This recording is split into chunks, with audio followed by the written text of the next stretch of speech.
Your host for tonight has worked professionally as an entertainer for over 2 decades. His credits include radio announcer, television host, MC, vocalist, actor, and over 200 stage productions, with his most recent just ending last week, Church Basement Ladies, A Mighty Fortress, at the Victoria Playhouse in Petrolia. Ladies and gentlemen, please welcome to the stage your host, Dean Holland.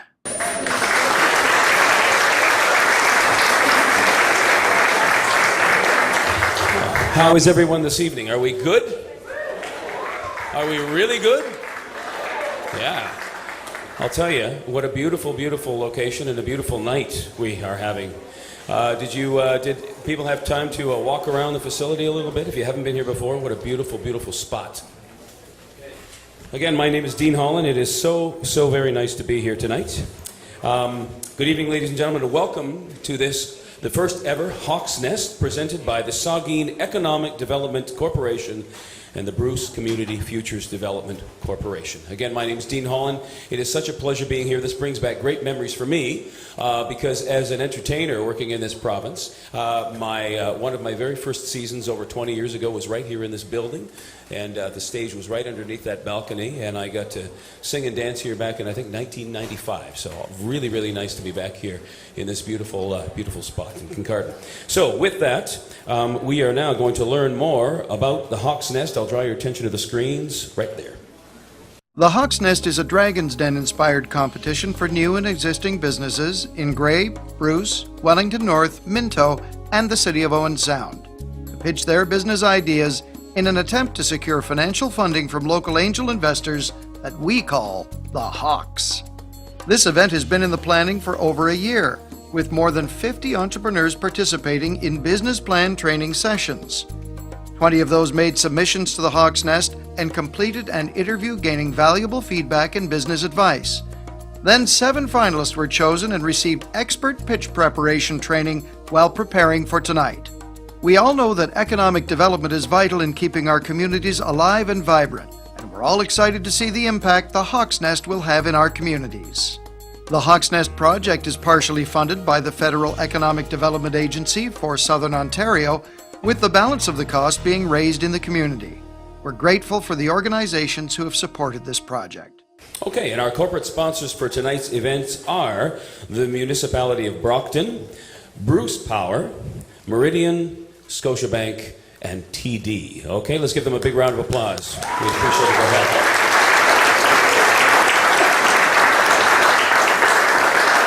And so, without further ado, let's hear from our first corporate sponsor, the Municipality of Brockton. When we heard this was going on, it was a good fit for us. We're certainly concerned about our economic development possibilities in a small town, rural Ontario. Best outcome would be the one selected would come to Brockton, but we're not specifically looking for that. This is a regional event, and I think it's going to be good for the whole region, whether it's here in Brockton or whether it's in a neighboring community. I think this is an exciting opportunity for us in Brockton to be part of this, and that's why we wanted to be in as a corporate sponsor. Okay.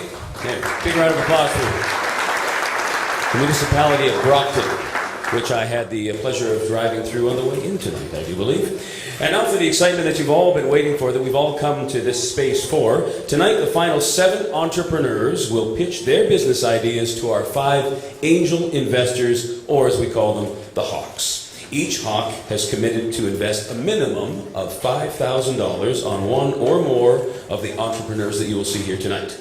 So if you add that up, there's a minimum of $25,000 up for grabs this evening, right here in this room. That's nice. And as a little added bonus, everyone here tonight has a role to play as well. At intermission, you will have your chance to cast a vote for the People's Choice Award, okay? Which will be presented after the Hawks have made their investments, okay? And just before we introduce our Hawks, let's quickly review the rules. Each of tonight's entrepreneurs will be on stage for 8 minutes, 3 minutes to make their pitch, and 5 minutes for questions from the Hawks. At the 2.5-minute mark, we'll hear a sound prompt, which will remind the contestants they have 30 seconds left. And then they'll hear this. when their time is up. Then it's over to the Hawks for questions. And again, we'll hear our sound prompt at the 4.5-minute mark to remind the Hawks they have 30 seconds left. And then they'll hear this when their time is up. Once we've heard all of the pitches, there will be an intermission to give us a chance to consider the relative merits of each presentation. During intermission, you will have a chance to vote for the People's Choice Award. During the second half of the show, your votes will be tabulated and the results will be announced after the Hawks have made their investments. Okay, so now, if you are ready, it is time to meet the Hawks. Would you like to meet the Hawks? Okay, so here we are getting our show going. Here is our first Hawk. Hello, I'm Ashley Chapman, and I'm the Vice President of Chapman's Ice Cream. Hello, I'm Lacey Chapman, and I'm Ashley's wife. It's 1973. My mother and father, David and Penny, started up an ice cream business. My parents actually launched with 15 flavors. These days, we're sporting around 275 different SKUs, so things have changed a little. We got an email saying, this is what we're doing. Would you be interested in doing it? So I went home and said to my wife, would you be interested in doing all the hard work? I think we're looking for an interesting, intriguing personality that we can potentially maybe partner with. As far as the team goes, I guess I'm the eye candy. And my wife is the brains, certainly. This is the way we work best. We're an awesome team. And her marketing expertise is are going to be absolutely invaluable to whoever we pick to invest in. Ladies and gentlemen, please welcome Ashley and Lesia Chapman.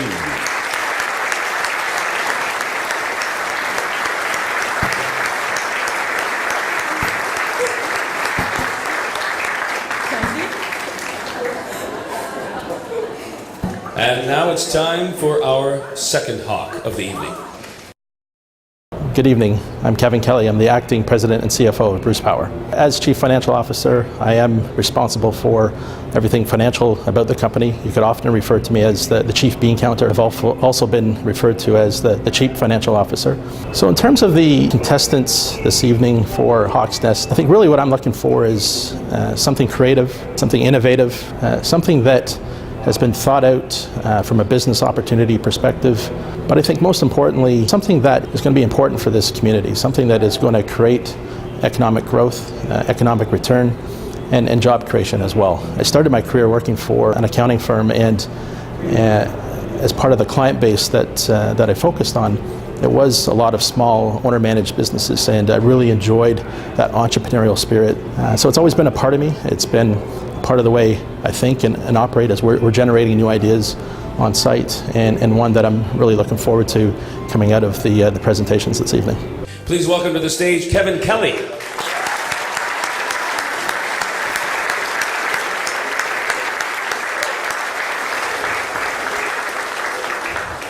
And now it's time to meet our third Hawk for the evening.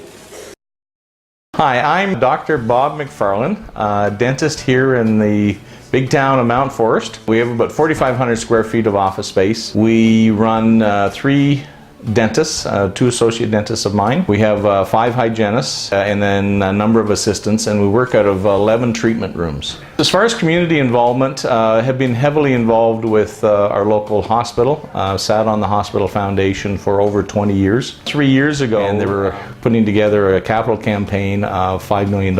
And I was asked to go back and chair that capital campaign, and we were extremely successful. An individual from our local Chamber of Commerce approached me to see if I would be interested in being a Hawk with the Hawks Nest. Thought about it for a very short period of time and thought this could be a lot of fun. As a Hawk, I think from a contestant standpoint, we're looking for people who have done their homework. These individuals will be either expanding and or starting up new businesses. I'm looking forward to the interaction that we will have as Hawks, and we'll see if we can't make that a very interesting time for all parties concerned. Ladies and gentlemen, the fellow we decided had the best mustache on stage, Dr. Bob McFarlane.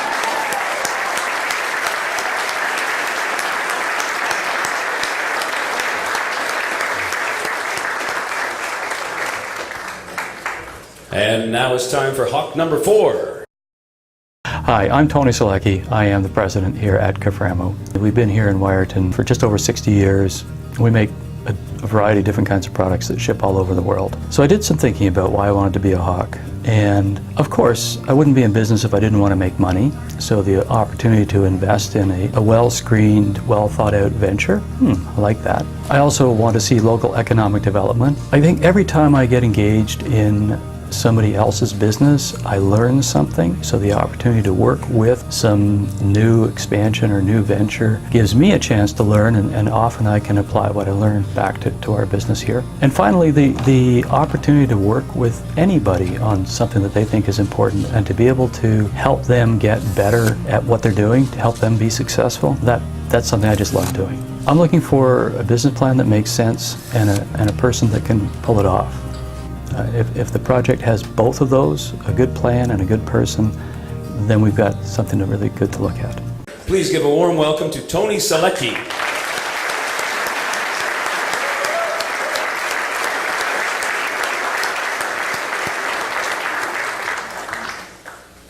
And now for our fifth and final hawk.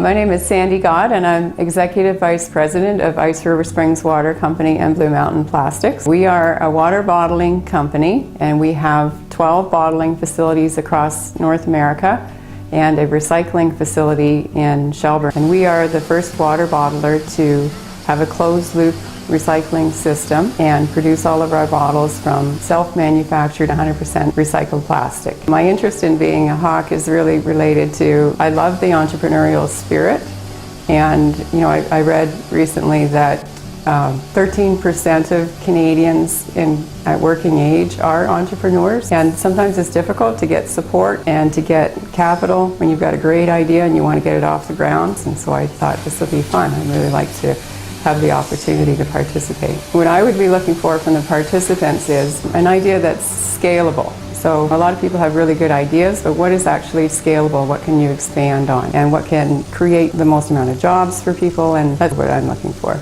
Okay, a hearty welcome for Sandy Gott.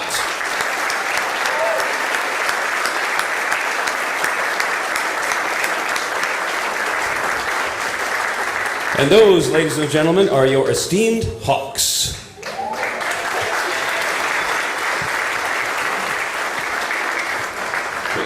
And we're just gonna mosey on over. We're just gonna ask you, first of all, welcome and thank you all for being here. We had the chance to chit-chat a little bit yesterday, and let's just take a moment and talk about. We'll start over with Ashley, unless you. What types of things are you hoping to see here tonight on the stage? Well, I think we're just looking for characters. We're looking for personalities. We're looking for the entrepreneurial spirit, if you will. How about you, Kevin? What are you hoping to see tonight on the stage? I'm hoping to see some innovation.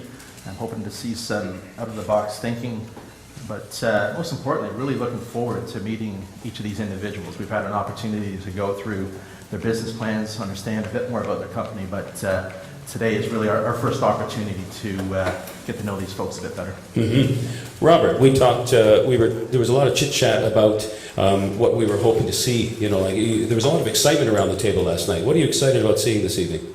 I think business plans are one thing, but I think we need to also witness the passion and the conviction that these individuals have, and that's what I'm looking forward to in their presentations this evening.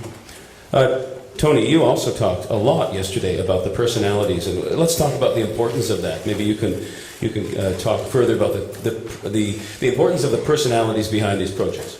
Absolutely. There's no question. It's the person that's going to bring this up. They have to be passionate about what they believe in. They have to connect with their passionate community of users, whoever's going to obtain the service, and they have to get along with everybody along the way. There's a lot of gatekeepers, a lot of barriers. They're going to have to get their way through all that. So it's tremendously important that the right person driving the idea. Great. And lastly, Sandy. I think everyone took the ideas. What I'm looking for really is to understand the level of commitment behind it, because starting your own business can be challenging. It's not, a 9-to-5 job. So I want to understand the level of passion and commitment and really the drive behind it.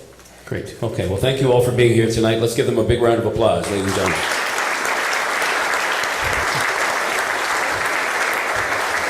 Now, just before we introduce to you the 7 entrepreneurs, we would like to hear now from our second corporate sponsor of the evening, Bruce Power. From a Bruce Power point of view, we look at economic development and our role in the area very broadly. And this is just a fantastic initiative that not only promotes economic development, but more importantly, entrepreneurship. Often when we're talking about economic development, we forget about entrepreneurship. And, still in the Ontario economy at large and in the region around the site, it's entrepreneurship and small businesses that employ a lot of people. And we want this region to not only be a center of excellence when it comes to electricity, but a center of excellence with growing businesses and prosperity. Big round of applause for Bruce Power. We would like you now, ladies and gentlemen, to meet your first entrepreneur. Hi, I'm Tina Artuso. And I'm Kathy Ackerman. And our business is Schultz's Gone Totally Baked. Schultz's Bakery we're an old-time home bakery. We do pies, cakes, pastries, donuts. We're famous for our donuts. They are the best. We've been here for a good year and a half, and everything was going great. We'd increased business, and we thought, we could do something more, and how can we do something more? So the Hawk's Nest sort of gave me the challenge to start writing a proposal and having a little bit of, idea session with Tina, and we decided that Kincardine needed our donuts. Our hope for the Hawk's Nest appearance is that they'll believe in us enough to invest in us and believe in us enough to help mentor us, because we really are new to the business world. Please welcome to the stage Kathy Ackerman and Tina Artuso.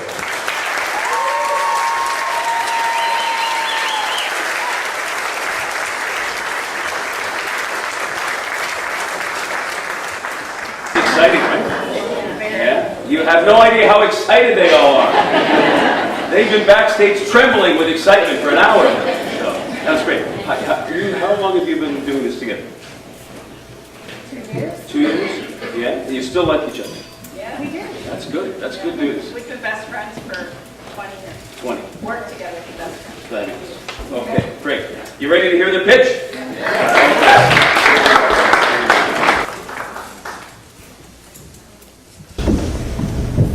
Good evening, Hawks. Good evening. I'm Kathy. And I'm Tina. And we're the best friends behind Schultz's Bakery in Hanover, and soon to be Best Friends Bakery and Ice Cream here in Kincardine. I grew up the youngest of 10 children, and every day my mother made 10 loaves of fresh bread, and every Sunday our pantry was just filled to the brim with fresh fruit pies, cream pies, cakes, butter tarts, ginger cookies. But it wasn't just our bellies that were being filled around the dinner table, it was our hearts as well, with the love and laughter of family. So food brings people together. And traditionally, families have done everything handmade, but in the craziness and busyness of our lives today, we've lost a lot of that. But people still do want homemade, good food made with honesty and pride. And at Schultz's, we have age-old recipes made from scratch. That's what we do. In 2014, Kath and I worked for Community Living for 20 years as managers. We no longer felt that we could make a difference in people's lives, but knew we needed to make a change for ourselves. So we bought a bakery. Since then, we have made lasting relationships with our customers, our passion and creativity for good food, and we have doubled our sales. So we decided another community needs us too. We've got more to offer. So Kincardine lost its local bakery several years ago. The local ice cream shop, the owners retired, so we thought it was going to be a perfect fit. The people of Kincardine, now that they know we're coming, are so excited and so welcoming.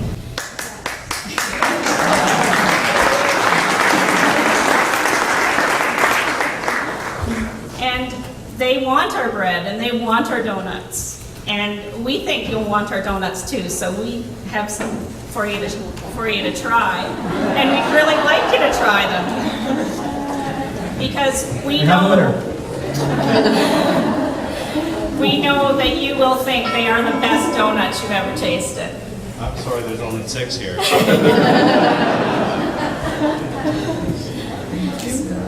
So our plan is to up production in Hanover and take our product to Kincardine fresh every single day.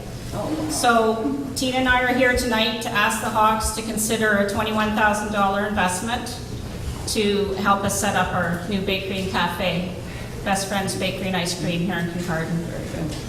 Thank you.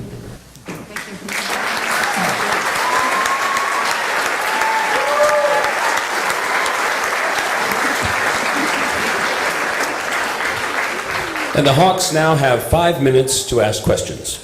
Or eat. With or without your mouth full. So you're focused, you're passionate about Kincardine. Just help us understand that market a bit further. Obviously, you've got some fans out here tonight. You've reached out into the community. Just tell us about how you approached that location versus Port Elgin or Southampton. Well, Kincardine hasn't had a bakery for several years. And I knew, knowing the population triples in the summertime and knowing with Bruce Power so close, the income level of the community, we felt it was a really good fit, and it was still close enough to Hanover to be doable for us. So with the doable part, you're going to be baking at one site and transporting. How is that? How do you feel the logistics of that is going to happen? Well, we have purchased a cargo van, and we will increase our night shift in Hanover. We already have a full night shift anyways of 2 people, and we will increase it to 4. And so the donuts are ready to leave Hanover by 6 a.m. every morning. And then we plan to be open by 8 in Kincardine. So who's going to run the Kincardine store? I will. Okay. And why that choice? What was it that you... Tina has a younger family and lives in Hanover, so it was a better choice for me to be the one to leave town on a regular basis. And one of my strengths is in that kitchen anyway, to organize and that creativity. So it was a better fit for both of us. So what's the investment for, and how do you see the startup happening here in Kincardine? Like, how long is it going to take you to get some traction? Pardon me, sorry? How long is it going to take you to get some serious sales happening here? Well, actually, we rented a space already May 1st. Yep. And we've been renovating it since then. And we're hoping that we can be open actually by July 1st, ready for the summer traffic. So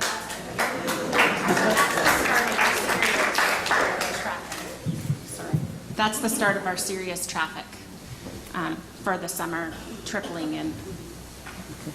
So if you do a price comparison point, obviously one of your competitors is Tim Hortons, and so how are you going to attract? I mean, you've got some great quality products here, obviously. Tim Hortons doesn't taste like this. Yep. I agree.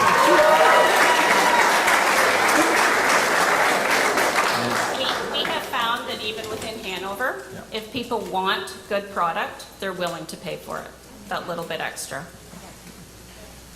Just a question I had about running the store. So in your business plan, it said that you are going to be running the store from what time to what time?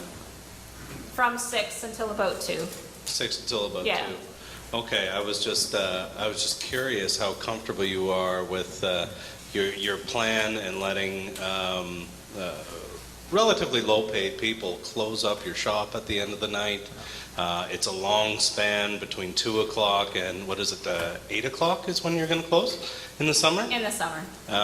It just seems a little bit questionable to leave somebody that you don't know in charge of your baby. Well, I think realistically, I mean, we both know that for sure starting up and throughout the summer that it will be longer hours. Mm-hmm. Already in Hanover, we do sort of have that same situation where we're both done, have been done, finished work by about 2 in the afternoon, and you still have somebody that's, working in the store and closing and doing all the cleaning. So it's the right person. You need the right person to do that. And do you have the right person? We have hired sussed a out? few people already, yes. Okay. Yes. All right. So this $21,000, what does it mean for you? How will this investment affect your business? Well, it would certainly help pay for a lot of the renovation that we've already done to the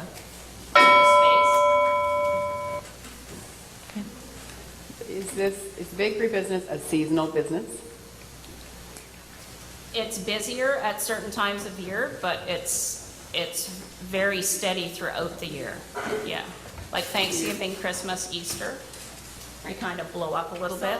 From September until Thanksgiving, it's a little bit lower. From after Christmas until Valentine's Day, you kind of have that same dip, but then it increases again. Okay. So from a staffing issue, will you have a training program? And we have to wind up there. Big round of applause for Kathy and Tina. Thank you very much, ladies. Okay, so now we see how things work. The entrepreneurs come out, and the judges try and talk with their mouths full. So, anyway, lots of smiles on the face. What a wonderful way to start. Okay, and we have got 6 more great entrepreneurs to go. So, without further ado, let's get to know our second entrepreneur. Hi, my name is Renata, and I'm a registered nurse. I'm also the Director of Care at the Halliday House Retirement Home. It's an assisted living facility. We currently have 9 beds available, and we help seniors anywhere from helping them get dressed and have their meds, meals, or just to have companionship. I started this company because I wanted to create small homes in small communities to create jobs and the ability for people to not have to leave where they grew up. Before I got into nursing school, I met a registered nurse who did it in Prescott, and she had about 5 or 6 different facilities in that area. When I met her, I thought, you know what, this is something that I could do. It's nursing, I love business, I mixed them together, and it just kind of fell into place with the house and it being on the market at the right time. I heard about it on the radio actually while I was working a shift here, washing dishes in the kitchen, and it said that anybody who's wishing to expand their company, so I decided to go into the competition because I'm hoping to find some funding to add another 6 suites onto the facility. Please welcome to the stage Renata Pito.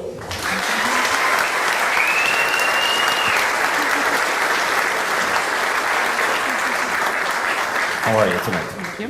Pretty nervous. You nervous? Let's talk about what kind of a journey was it for you to get here tonight? Not by car tonight. It was long, and it was very hard. Yeah. You had a lot of work. Well, it looks like what you do is a lot of work. It still is, yeah. But passion driven. Yes, that was very clear in the video that we saw. Okay? Are you ready to do your pitch? Okay? Okay. Right over here, Renata. Okay, I'm trying to be about that far away. Do we get a start? Ready, set, go. Okay, so hi Hawks. First of all, thank you for coming out and supporting our local Bruce County and area entrepreneurs. My name's Renata. As my video said, I'm a registered nurse. I obtained my Bachelor of Science in Nursing from McMaster in 2010. I then came up, I'm originally from Ottawa, but I then came up in this area to pursue a full-time travel nurse position, so like a home care nurse. I did that for 2 years and realized that there was a huge gap in the rural areas around here, really anywhere, that that seniors just could not get the care that they needed. They either were having to pay out of pocket and couldn't afford it, or they were going to a nursing home too early, or they had to leave the community they've been in for the last 75 years. So I started my assisted living facility in Chesley. We bought it in 2010. We renovated for 2 years, put in 10 bathrooms, and made it into a 9-suite facility. It was an independent living facility until 2012. until 2014, and then we became a licensed retirement home. So because we are now a licensed retirement home, we are able to offer all provisions of care except for nursing treatments. So we're not able to do catheter care, wound care, or anything like that. But we are able to do medication administration. We're able to help with dressing, help with bathing, help with feeding if somebody has Parkinson's. And then we're able to age with the residents. So our residents can receive dementia care and continence care and everything until end of life. So because we're only 1 to 9, our residents really are our family. We are able to notice if they have a corn on their foot and they need to go. We're able to notice if they have a little bit of bizarre behavior and they're right away to the hospital. So we take pride in the fact that we look after them really, really well. We have a 24-hour call bell system, and somebody is available all the time for emergencies. We staff it from 7 in the morning until 11 at night, and then we have a live-in RPN that answers our big, huge bing-bong bell if somebody needs us. So our residents are encouraged to be independent after 11 o'clock at night. Most of the time they are. They go to bed and they don't wake up until, breakfast. But sometimes the bell will ring and my RPN will come upstairs and look after the issue. My goal is to open many of these across Bruce County in the small towns like Meaford or Tobermory. They're all, so people don't have to leave their home. So I am here to ask for a minimum investment of $5,000, and that is to help gain suites on our current facility, and that is because our break-even point is 7 suites. So we're hoping, we only have 9, so we're hoping to increase the profit for building A so that we can plan better for building B. So it would leave us with 14 suites, and then we'll be able to, it'll be great. It'll function perfectly with 14 suites. And that concludes Renata's pitch to the Hawks.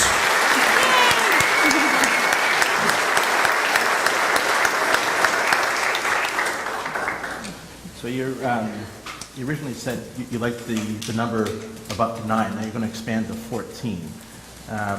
How do we know that 14 doesn't expand to 20 and 25? Like, what's the right cutoff point there? It's not my business model. It's not something that I'm passionate about. The whole reason why I kept it small to begin with was because the whole reason is the family style care. We have a lot of residents that don't have any family, so we are their family, and the whole point is to not make it feel institutionalized and not make it feel like you're one and you're a number, right? You're not a number, you're a person. And, sorry. Somebody give her another question. Yeah, anyway, under 14, yeah. 14 is like the cap. I wouldn't be adding another full-time staff member, but I will be adding a 4 to 6 hour day shift that helps with baths and cleaning. So that kind of helps my original staff. They don't have to worry about baths and cleaning, and that frees up extra time for the additional 6. Yeah. So, first of all, I'd like to commend you for what you do. It's such valuable work, and I really love the concept of people being able to stay in their hometown. It's so important. So just... Thank you. You're welcome. So practically, how you went 6 additional suites, so practically how does that fit into the home? So at the back, if you look at the house, we've already submitted our application to the county for rezoning. So it needs, in August, it's going to the township to see if they will approve the 6 suites. But if you drive into the back of the house, it's a 300-foot lot. So it'll actually fit just behind the house. You won't see it from the road. But we have a patio door and a deck back there. So that patio door will become a breezeway. And then the 6 suites will be pretty much a freestanding building. So there's one in Hanover. I don't know if anybody knows the Village, but they have a whole bunch of big apartment buildings, and they're all attached with an indoor breezeway. It's the same concept, but smaller.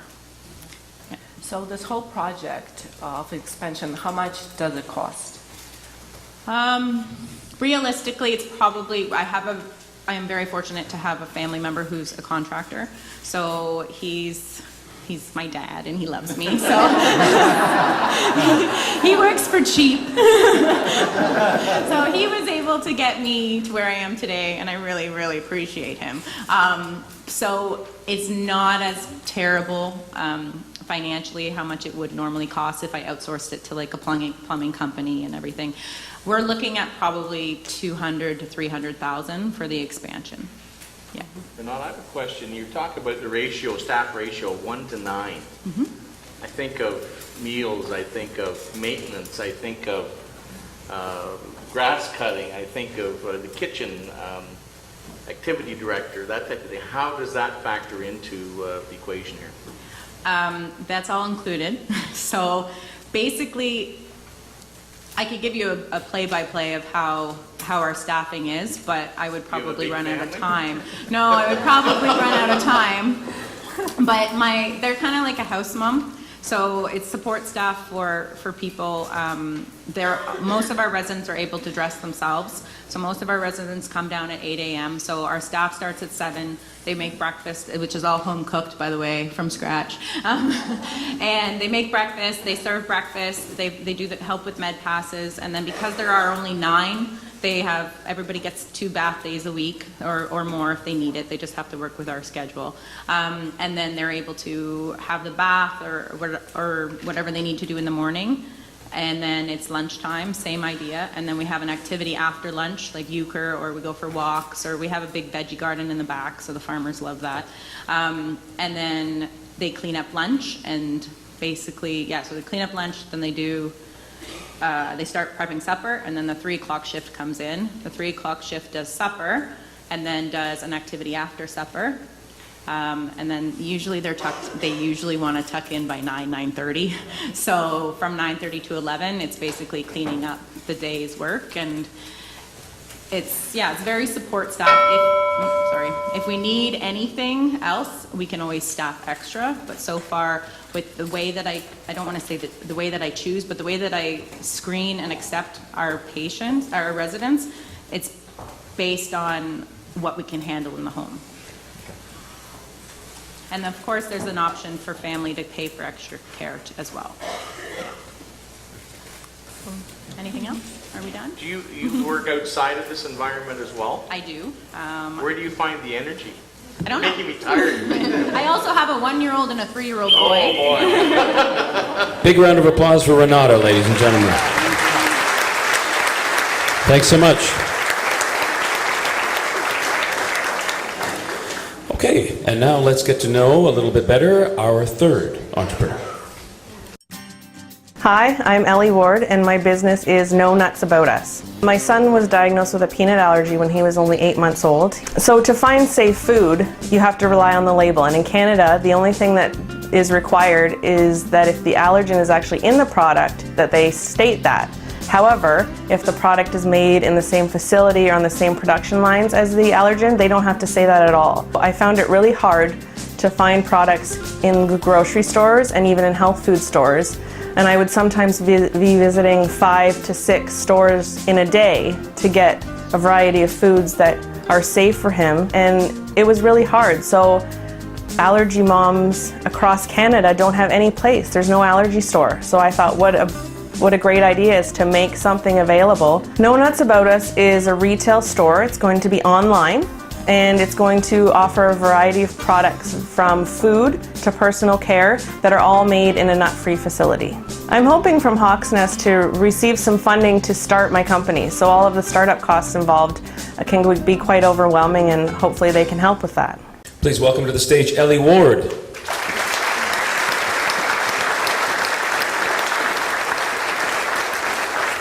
How are you? Nervous? You're nervous? No. You know what you do? You picture them all in their underwear. Oh, Let's just look at them all. They're funny, eh? I could try that. You can try it. We've calmed down already. Great. This is very personal to you. It is very personal, yeah. We've talked a lot. This is a lot about family for you, isn't it? It's all about family. All about family. Okay, great. We're ready to hear your pitch. Okay.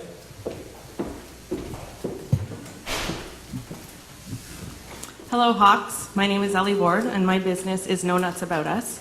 I'm a mom of 2 young boys, and when my oldest son was 8 months old, he had some peanut butter on a cracker, and within 30 seconds, he had hives all over his mouth, which resulted in a frightening trip to the ER. It's heartbreaking to watch your son's symptoms get worse when the doctors are giving them medication and it doesn't seem to be helping. There was nothing I could do.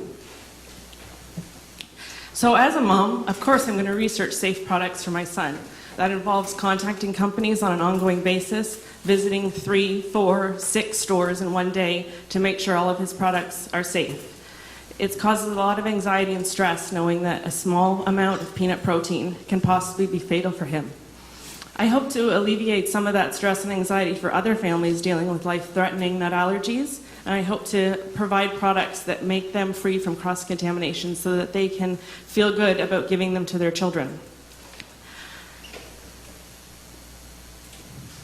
In Canada, 1 in 13 people have a life-threatening food allergy. 1 in 13. The majority of those being nut allergies, which accounts for over 1.5 million Canadians. Unfortunately, in Canada, the labeling requirements do not require may contain labeling, which can be fatal for an allergic person. There are a select few Canadian companies that the allergy community trusts to provide products for their children due to their transparency in their procedures and their labeling of allergens. There is a fragmented market in Canada right now. Nut-free products are available in large grocery stores, smaller health food stores, and online, but there isn't one location in North America where you can just buy these products in one spot. No Nuts About Us hopes to be a one-stop shop, so people with life-threatening nut allergies and their families can purchase these products online. This can save them time, anxiety, stress, and potentially save a life. The products we're going to have available range from staples like flour and rice, to treats like chocolate, gummy bears, to personal care items such as shampoo and mouthwash. The experience I bring to the table is over 10 years in the marketing and communications fields, as well as over 20 years working with the public. The profit margins are approximately 40% from what I have researched thus far, and the costs are very conservative. I have decided to do just 50 people purchasing $30 a month. I'm asking for $9,000 to assist with my startup costs from the Hawks today. My son has recently enrolled in a peanut patch trial for his allergy, and when you ask him about it, he says, "I just want to help other kids, Mom." And that's what I'm hoping to do as well. Thank you. Eddie Ward.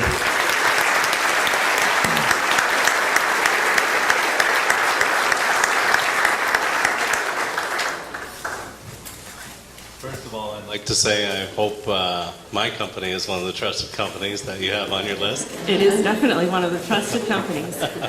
And, the exact reason that you described is the reason why we did it. My mother got a letter from a mother just like you saying, "My child is 4 years old and has never had ice cream." That's a terrible thing. I've got a 4-year-old. So I've got a couple of questions for you. Have you actually purchased your inventory at this point? I have not. Okay. Another thing I was curious about was where are you going to store these products? In our home currently, we have a large room that's supposed to be an extra bedroom that we would provide. We would purchase shelving and store everything in there. Okay. And it didn't really specify in your business plan the website. Are you currently building the website? Or? Yes, it's currently being built, so it's not up and running at this time. Okay, and it is a fully functional e-commerce website? It will be, yes. PayPal? It's Shopify. Shopify. Yes, it's a similar. It's one of the largest e-commerce programs in North America, and they have you can use PayPal online to pay though, so it's just a different format. Okay, I got you. I don't want to monopolize your time.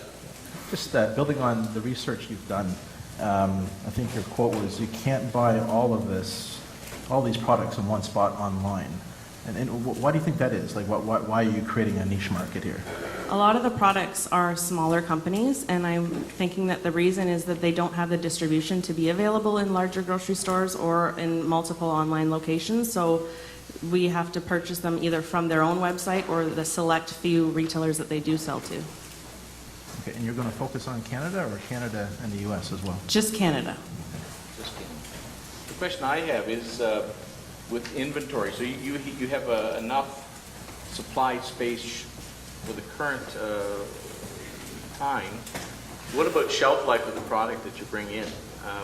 What are we looking at? Shelf life, the amount of inventory you're going to carry, and then when I look at the shipping to component. How are we going to distribute the product? Shipping would be done via either Canada Post or courier, whichever the customer prefers. And for shelf life, the distributors that I've talked to so far do guarantee that they're going to have a shelf life of 6 months to a year for their products. And then I was thinking that when I get to close to a shelf life date of one of the products I have in inventory, I would reduce the cost of those to clear them out to ensure that they are sold before that date. I was so excited to hear your story, and I couldn't believe nobody else was doing it. It is just amazing. You talk in your brief about the social media situation. I would imagine that there are lots of. You mentioned Facebook. Is there? Tell me about that whole community. There are a multitude of allergy groups on Facebook, mostly moms or some grown adults as well who have allergies. They've joined these groups, and we bounce ideas off each other all the time, and we bounce products off each other. Recalls pop up all of the time, and we talk about companies we trust, companies we don't trust. And I broached the idea of an online nut store just to see what the thought process was, and every single person's like, I'd buy, when is it open? So they all want to be able to buy everything in one spot. They don't want to have to go and try to source things. Why do you think nobody else has done this before? I don't know, to be honest. I believe several years ago in the US, there was a company called Peanut Free Planet. Shipping to Canada was atrocious, unfortunately, but they had some family concerns, and I believe that's why they closed. So. You're saying you want to focus this on Canada. So are these suppliers Canadian-based suppliers? Are you going to be buying your supplies in Canadian dollars? It will all be Canadian dollars. There are a few U.S. products I've sourced, but I've found that they have Canadian distributors, so it can be in Canadian dollars. Okay. And you made a comment about 30 people times, sorry, what was the comment? How many people? 50 people times $30 a month. And so what's your thinking behind that? I was just being conservative because I know some of the skincare products that I know people are already currently buying from the U.S. that I'm going to be carrying. One bottle is $36. So it was very conservative, but then if they do buy just a couple products to try, then it may be less than that. Okay. You threw out a statistic of 1 in 13. Where does that statistic come from? How founded is that? That was a research project done in 2012. Okay, thank you to Ellie Ward.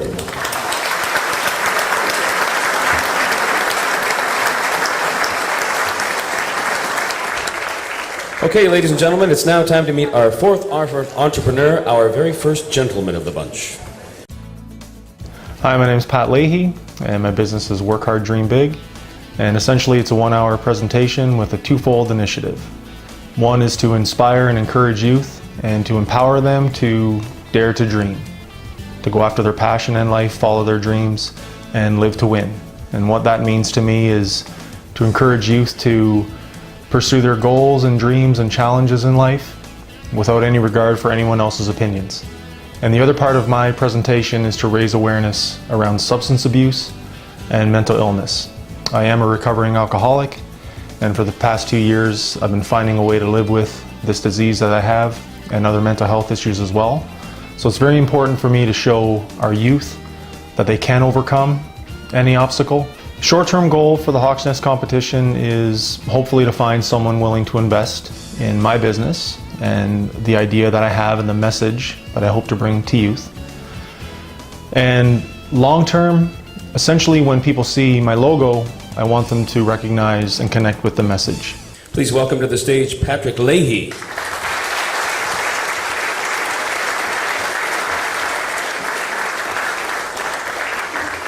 How you doing, Patrick?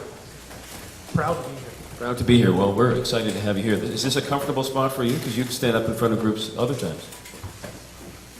Fake it till you make it. There you go. Sounds good.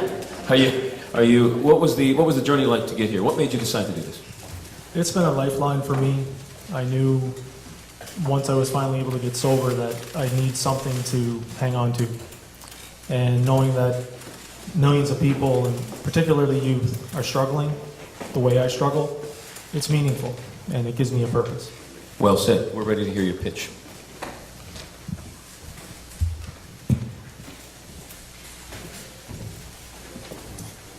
Thanks everyone for being here. Hello Hawks, hello audience, and I'd like to ask all of you please for a moment.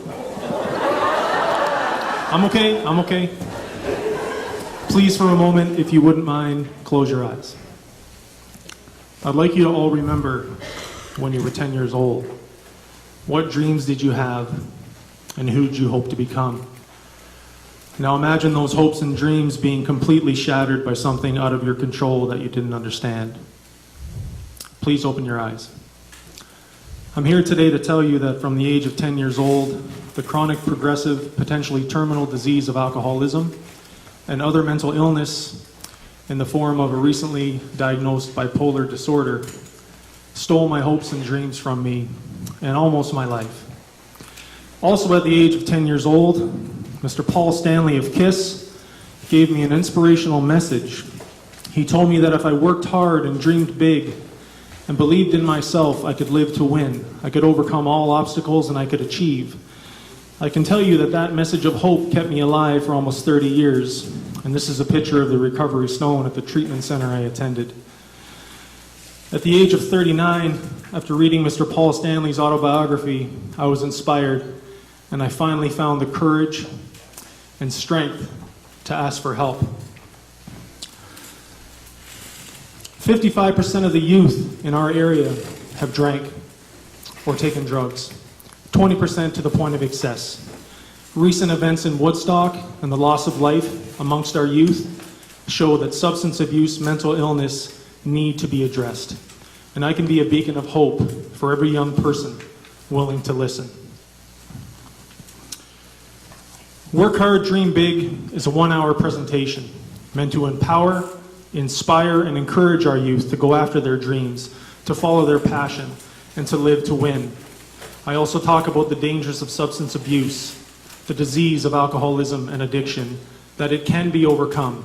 And I encourage everyone, especially our children, our future, to live their lives for them. Every presentation I do, everyone attending receives a free piece of Work Hard, Dream Big merchandise that has a link to my social media sites and website. This will introduce them not only to the message and help spread that, but it will introduce them to my business plans and initiative. And I have plans for Work Hard, Dream Big to send this message globally to every young person everywhere. I'm here today to ask for $5,000 minimum investment for the purchase of audiovisual equipment, various advertising and networking and promotional business opportunities, and the development and design of Work Hard, Dream Big merchandise. I need help, mentorship, partnership, and guidance to get this message to every young person everywhere. This message has the power to save a life. I know that because it saved mine, and it continues to do so every day. Help me show all the young people out there that they do have a gift, they are unique, and that they have value. Thank you for your support. And that concludes Patrick's pitch.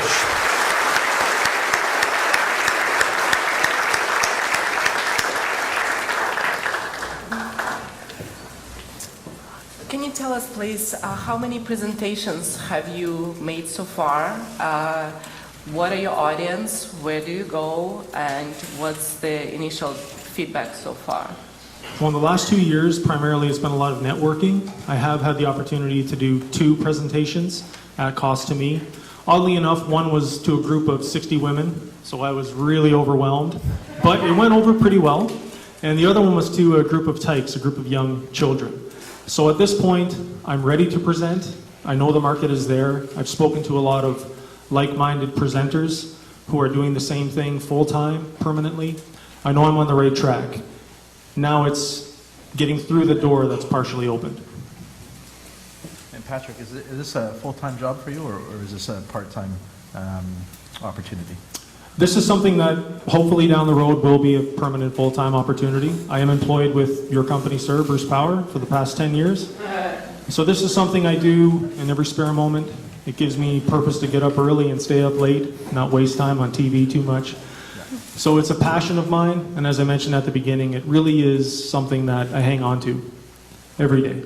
And your focus on geography? Will it be this area? Are you going to expand in Ontario and Canada? What's your sense of the area that you're going to cover? The timeline outlined in my business plan shows the province for the next year or two, then expanding countrywide and eventually into the United States. We'll see where it goes from there. With the school systems, Patrick, what have you done to network with school systems in the area? I've met with various principals, various teachers. I've attended some community events, community kindergarten living events, different youth root summits, impact events, everything I can attend where I know there's going to be administrators or teachers. And what's the reception that you're getting from them as far as implementation within, say, a school system? It's overwhelmingly positive. There is a process, and I have to get in early because there is a budget from year to year. And they also look at clearances and different things like that. But I've yet to speak to anyone who hasn't welcomed the idea. And it's a matter of, I think, some red tape a little bit, just following the procedures and processes properly. So what is your ideal demographic? What age group, what's your sort of scope that you're looking for? Thanks for asking. I knew when I came up with the idea that it had to be minimum 10 and up. I say that because that's how old I was. Kids these days are turning to drugs and alcohol much younger, I believe, than ever, to deal with the disconnect and some of that inner turmoil and maybe not knowing how to deal with it. So 10 to begin with. I think some of the heavier topics, that's age appropriate. They do understand much, much more than I think they are given credit for. I see that in my own kids. My own daughter was 10 when I got sober. And I see now how much she was understanding the impact of that. How do you see what you're going to do as being different from what's already out there? I think it's the honesty of the story. I think the delivery of my personality. But more than that, it has to be interactive. I know kids, it's sometimes difficult to engage them. And one of the ideas that I have with some of the props and the beach ball, for example, is to get that bouncing around the auditorium and one kid passing it to another, having young people come up to the stage and share some of their experience to show that it is hard to talk in front of people, but you can find the courage and strength to do that. So it's interactive, number one. And I've always been great with kids. It's something I think I get from my dad. And I'm a giant 10-year-old, so I can pull that off pretty well. With merchandising, you've got the merchandise in front of us here, some of the merchandise in front of us here. Are you marketing that through a website, or how are you functioning with that? I have the merchandise with me during the presentation, and I'm able to sell that. There's also going to be a link set up on my website. And one of the other initiatives I've been working on is trying to make a connection with a larger supplier or a more well-known brand and partner up with them. I have made some progress in the last 2 years. I have a couple of initiatives I'm working on right now that are waiting for pitches. So that's exciting. So one step at a time. How financially viable is your business idea? I just have absolutely no idea how much you would charge for a speaking event, things like this. As a guideline, $500 to $750 for local presentations to start. As momentum and reputation builds, that can increase to $2,000 to $2,500. Province-wide, it can increase $2,500 or more, and then for travel, flights, etc., $3,000 to $3,500. And the people that I've spoken to... Great job, Patrick. Let's hear it from Patrick. Thanks, everybody.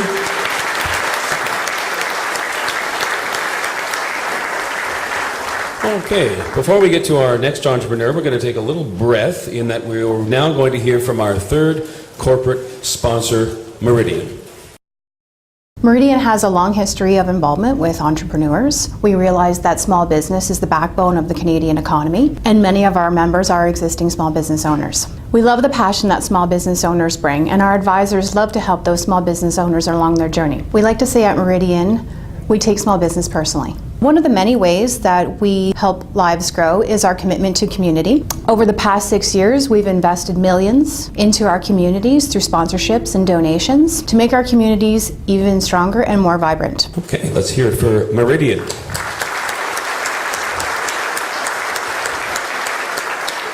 Of course, all of our corporate sponsors, so integral a part of our success here and so very, very appreciated. Ladies and gentlemen, now we get to meet our fifth entrepreneur. My name's Melinda Lifeso, and I'm a registered ECE. I work at a home daycare. I provide education, meals, outside activities, crafts, a fun learning space. I have a 20-kid waiting list. I want to expand and move out of my in-laws' basement, so it's a good chance to do it. We're currently working with the Chesley Community Church to move into one of the rooms. It's an old public school. I'm looking for money to help expand and get my feet into the new space, as well as knowledge on the business aspect of it and more promotional. Currently it's just word of mouth because that's all that I've needed so far. Please welcome to the stage Melinda Lifeso.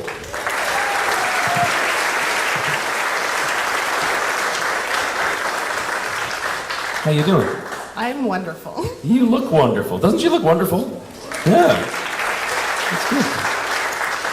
So again, very, very passion-driven, yes? Yes, I'm very passionate about helping kids and giving them the chance to discover who they are and socialize. And Sounds like your family's also very supportive of what you do. they are very supportive, and I've been very fortunate to have my daycare in my in-laws' house.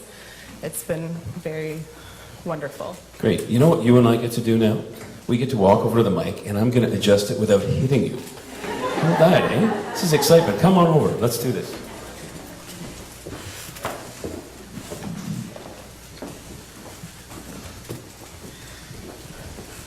Good evening, Hawks. I'd like to start off by saying thank you to everyone for coming out and supporting our local entrepreneurs. My name's Melinda Lifeso, and I grew up in Bruce County. In 2009, I attended Georgian College in Owen Sound, where I obtained my early childhood educator's diploma. From there, I gained experience working at the Sandbox Daycare in Hanover, where I ran the before and after school program as well as the summer camp. I did that for 2 years. In that time, I also worked at the Chesley Nursery School as an enhancement teacher for a year. I then worked at the Paisley Kids and Us Daycare, where I started out as an enhancement teacher and moved up to preschool teacher, running the before and after school and summer camp programs. During those 2 years, I was asked by many local community members if I'd consider starting my own daycare, and my home daycare was born. I offer children fun educational activities as well as nutritious meals and outside playtime. I currently have 5 children per day, ranging in ages of 14 months to 4 years. My hours are very flexible and I work all week long. Over the last 3 years, my roster of local children needing daycare has grown immensely. Most parents are shift work and needing care that is sometimes outside of your typical 9 to 5 hours. I am looking to the Hawks for a minimum investment of $5,000 to help launch my new daycare space, as well as help with training new daycare employees. Now that I got that out of the way, everybody, would you like to sing the alphabet with me? Okay, let's start. A, B, C, D, E, F, G, H, I, J, K, L, M, N, O, P, Q, R, S, T, U, V, W, X, Y, and Z. Now I know my ABCs. Next time, won't you sing with me? Backwards. Z, Y, X, U, V, U, T, SRQPONMLKJIHGFEDCBA. Now I know my ZYX is bet that's not what you expected.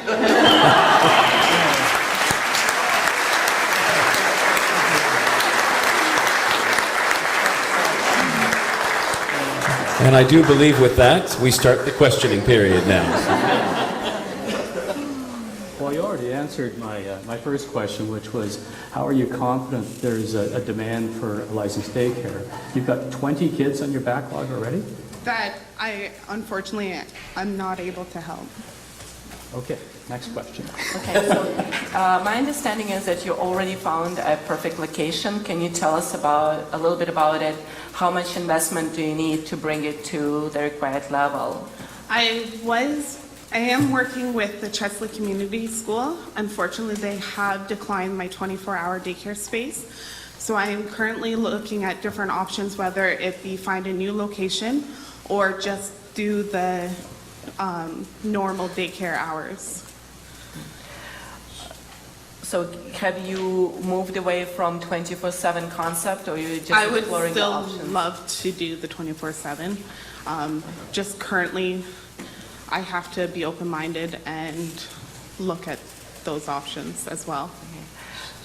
So 24 hours, like 24/7? Yep. What's the feasibility of this with running kids through there for 24 hours a day? I wouldn't be running if there wasn't, like, I'd have to have a minimum number of children signed up for those after-hour hours, or else I would have to not be open for it to be affordable. And then you said the location you're hoping to go to with the community church, that would not be available if you went 24/7? Correct. And are you in a lease agreement with them currently? Not yet, no. And you're asking for $5,000 this evening? Yes. Is that correct? And what do you plan to do with that funding? Well, currently, if I was able to go into that place, it would have been towards training, as well as some of the supplies that I'd need, like toys and cots and that stuff. So it's en route to expanding to a level higher than the Yes. 5 kids you have right now? Yeah. Okay, and if you can't go to that location, then what do you do with that $5,000? I would put it towards the possibility of either buying a house and renovating it, which I understand wouldn't be a whole lot into that bucket, but at least it's something. Yeah. Okay. With staffing, you talk about infants from 14 months of age through to 4 years.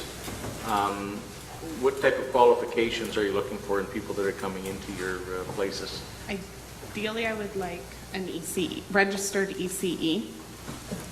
And then with ratio, I'd have to have a teacher for each age group. Like an ECE? Yeah. Okay. How many licensed daycares are currently in Chesley? In Chesley, there are none. There's just home daycares. So you're doing home daycare now, and when you go into this new phase, are there subsidies available for the parents? There are some, for sure.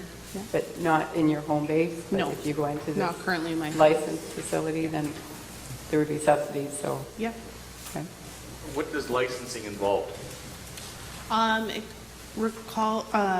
involves regulations of the building space, like making sure there's enough sunlight into the building, making sure it's safe for the kids, enough toilets and square footage per child, and there's a whole list of them.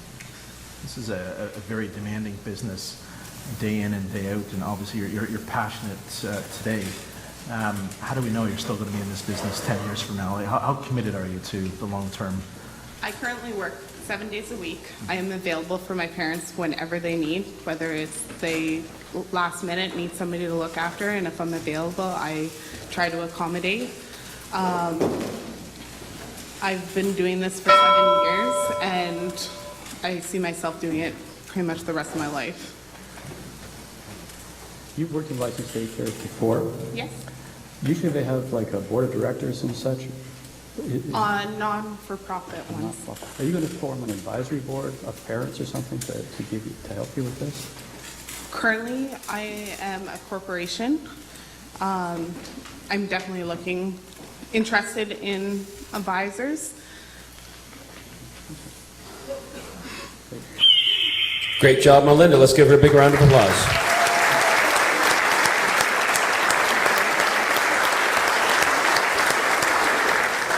Ladies and gentlemen, let's now meet our sixth entrepreneur. Hi, I'm Debbie Lee Summers, and I'm the co-owner of Pony Express Girls. Hi, and I'm Danielle Valiquette, and I'm the other co-owner of Pony Express Girls. Pony Express Girls is a monthly subscription box company catering to horse and rider. It's something like a wine of the month box club where, if you were a wine lover, you would get a bottle of wine every month, and it would expose you to different wines that you might not necessarily purchase yourself or have in your cabinet yourself. And so a horse and rider box is much like that. We like to give them products that are new and trendy and the things that their friends don't have at the barn and that they covet. We're bringing Pony Express Girls onto Hawk's Nest because we're hoping to expand and evolve the business into the next stage, which includes manufacturing and distribution of very unique horse and rider items that at this point haven't been available in Canada. Yeah, we see on Facebook and other social media how the girls are posting a lot of products that you just can't get in Canada. We love doing our boxes, but we couldn't still make money if you're bringing something in from New Zealand, for example. And then we sort of thought, hey, we can do this. Please welcome to the stage Deb Summers and Danielle Valiquette.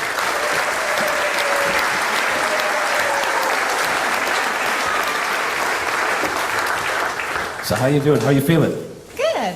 I'm very good. Well, you're my most sparkly person on stage tonight, I think. Absolutely. How long was the journey to get here from when you first got the idea? How long, just to give them an idea of what you've gone through to get here. I think we started in the fall of 2014.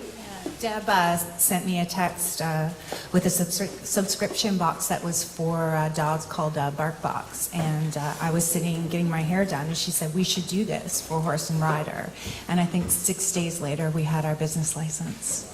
Wow, and then to get here, as far as your decision to do this, how did that all start? Danny came across the flyer somewhere and sent it to me and said this will help us evolve. Yeah, we were struggling to make money with the subscription boxes. We realized that they were a great direct marketing campaign, but we weren't making the amount of money that we were doing, and we were putting things in the box and going, we can make this stuff. Excellent. Well, we're ready to hear your pitch. Okay, right on over here.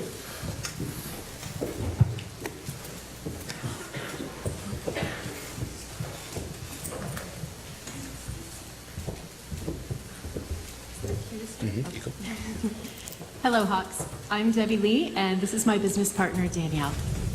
We met and became instant friends when we discovered we both share a love of horses. In 2014, we started a monthly subscription box service that caters to horse and rider, Pony Express Girls, or PEG, as we affectionately call it. So essentially each month our subscribers receive a themed box in the mail. Think a Wine of the Month Club or a Record of the Month Club. And being immersed in the retail horse world gave us a unique insight into all of the items that were missing from traditional tack shops. It was evident from social media that equestrians wanted to buy these products, and so of course we wanted to put them in our PEG boxes. At first we started importing these items from the US and from Europe, but it was immensely and often prohibitively costly. According to Equine Canada, our horse industry contributes $19 million each year to our Canadian economy. $98 million of this is spent on horse grooming and care supplies. And we thought to ourselves, we can do this. We can design and manufacture these items right here in Canada. Right here in Ontario. Right here in our own communities. And then we can distribute them to retailers and tack shops across Canada. And potentially North America and maybe the world. That's putting the cart before the horse. We provide trend-conscious equestrians with what modern horse lovers crave. Our catalog includes an all-natural line of grooming products called Handsome Devils and a popular grooming tool called the Spiky. You know, products that equestrians are chomping at the bit to get their hands on. Nothing like when you blow the line. No, it's your turn. I see what you did there. Sorry.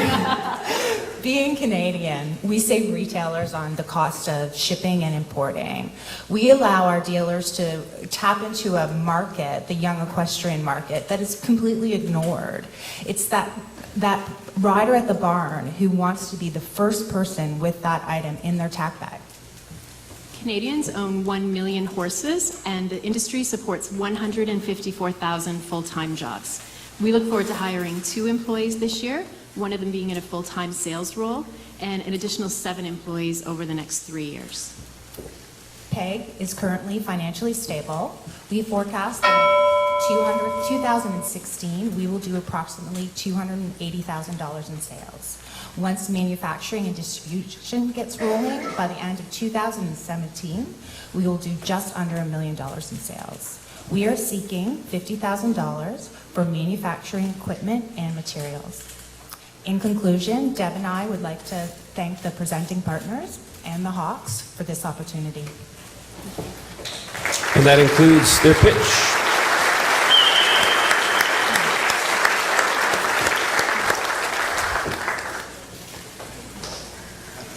Well, certainly very ambitious.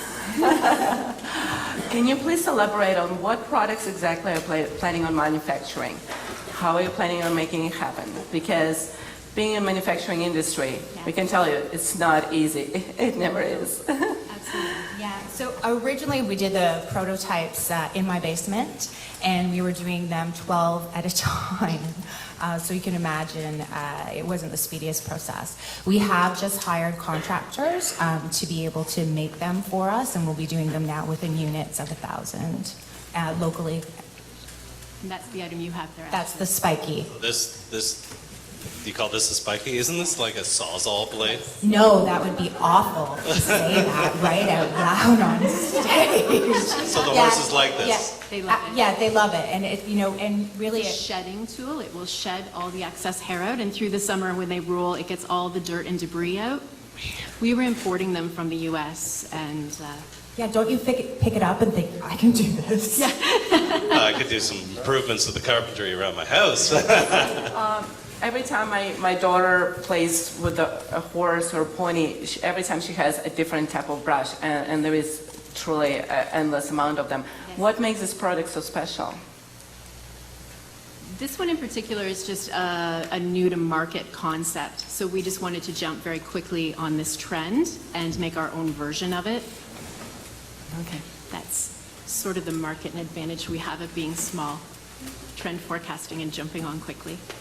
So you spoke to that the young riders are your market, and I see you're dressed in Western gear and English gear, so you're going to transcend. Sometimes that's hard to do. Yeah, even though I actually do ride Western, the majority of the people who purchase our stuff are young English equestrians. English?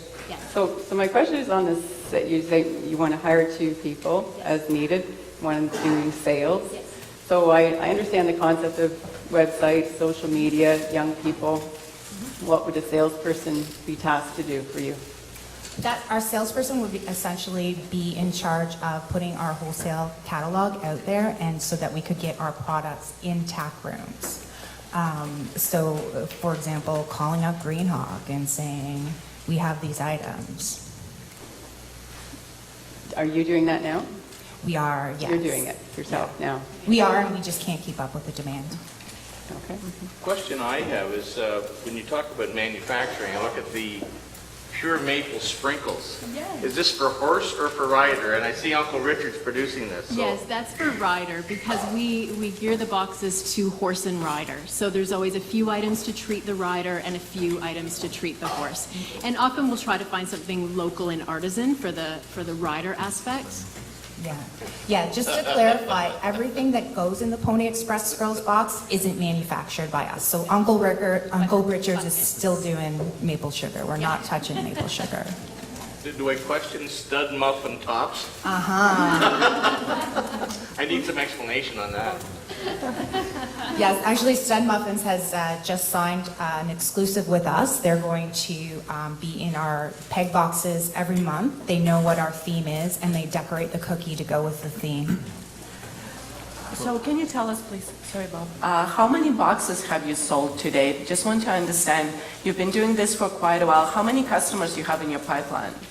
Well, it's a subscription service, so we have people that sign up for 12 months, we have people that sign up for 6 or 3 in one-time boxes. So in months like March and April, we might do 200 boxes those months alone. We have been lucky that we've done a full annual cycle now, and we do have people signing up again for another year. So, it really depends on the month. So anywhere high, 200, low 35 to 50 per month. Right, and the 250,000 in sales you're doing now is off of the boxes, whereas the million you're going to be manufacturing. I'm just trying to understand how sure. So because we won't get going with manufacturing and distributing until halfway through 2016, that's why it's so much less than 2017. So that $283,000 does in fact include manufacturing and distributing. It's just not really a full year of it. And just so I got my facts right, you said 98 million of horse care products on an annual basis. In Canada, according to Equine Canada, yeah. They do industry research every few years. Your distribution costs that you have on a month-to-month basis, is that a tack on to the cost To the dealer? Yes. Yes. Direct tack on. Yeah, and it's standard in the industry for the dealer to pay for shipping. And either of you pulling a wage out of this to date? Not to date. When do you anticipate that happening? Any day now. Great job, Deb and Danielle. Thank you so much, ladies. And now, ladies and gentlemen, it is time for our 7th and final entrepreneur for this evening. Hi, I'm Kaylee Hall Elwood.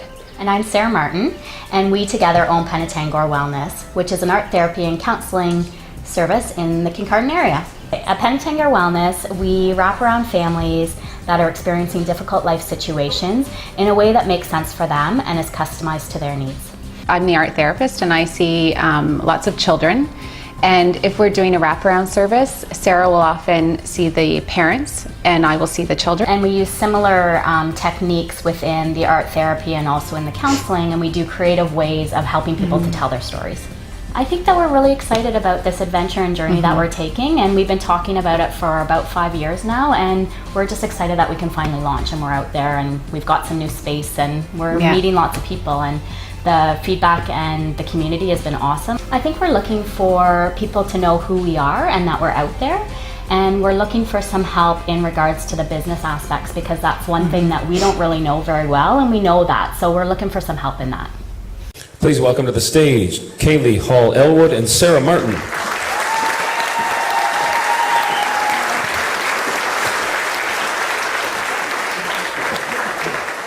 How you ladies doing? Good.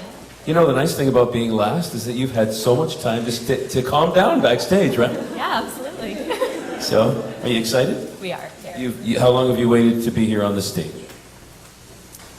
Pardon? Like a month? 2 months? How long have you been planning? Feels like a long time. Yeah. But you're having a good, and you've had lots of time to talk amongst yourselves too, haven't you? And exchange ideas with other people. Yeah, that's been really great actually to meet everyone. They're amazing. Yeah. Great. Okay. Are you ready to do the pitch? Okay. Let's get you over here and make sure your mics are at the right height.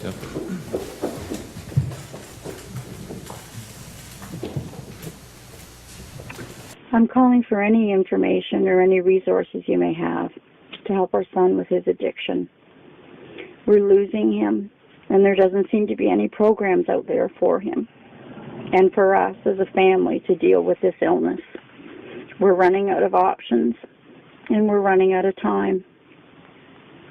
We are Penetangor Wellness. We are local. We wrap around families. We listen to stories, and we focus on relationships. We offer art therapy and counseling. It's fee for service. And we have customized plans with no wait lists. The phone call that you just heard was from a local mom who was struggling to find help for her family.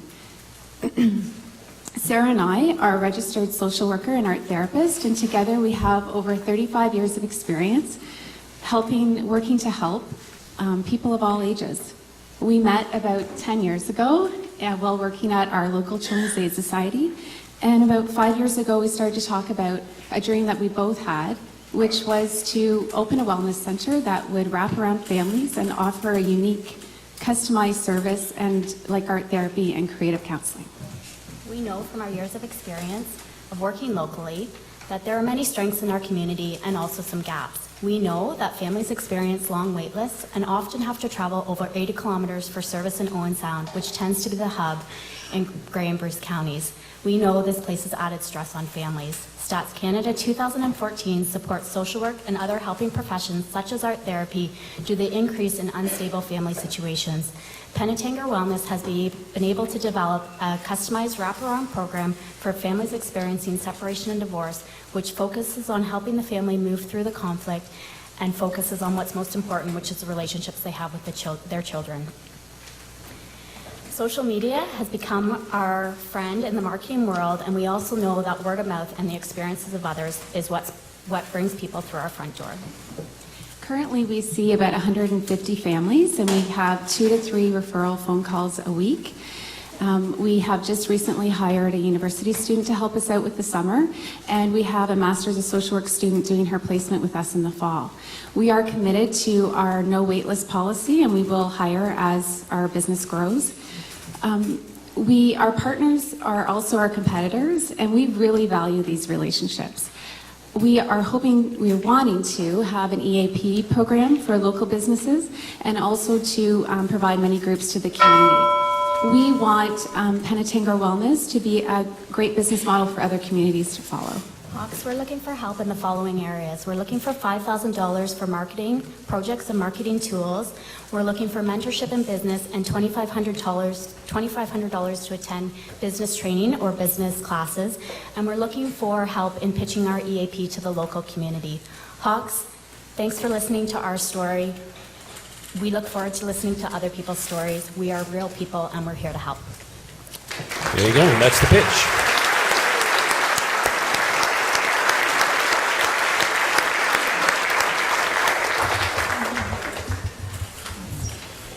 I have to ask, I'm going to ask you first, the name. Where did you come up with the name?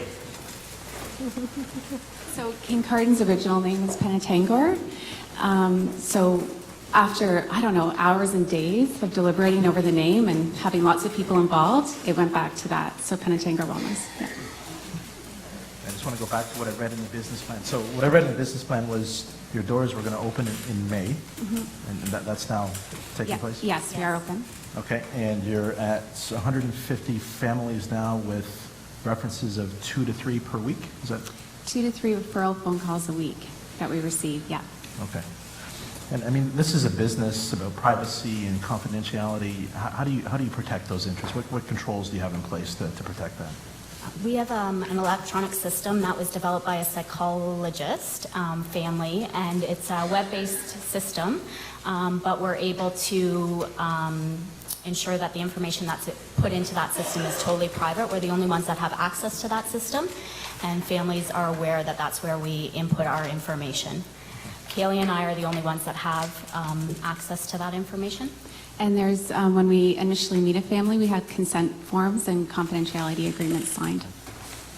And do you feel that the client base coming to you is comfortable with that?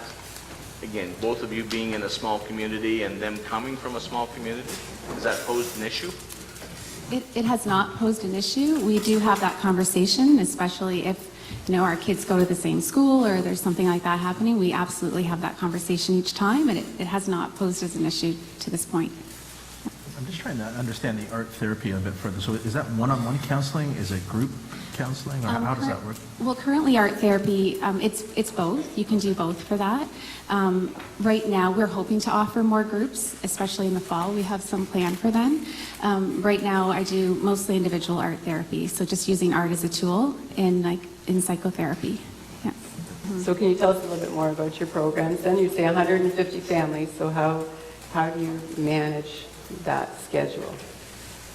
So we have a system that schedules electronically, and we, as new referrals come in our front door, Kaylee and I try to meet with them together and talk about what programs we have to offer, and then we decide what makes best sense for the family.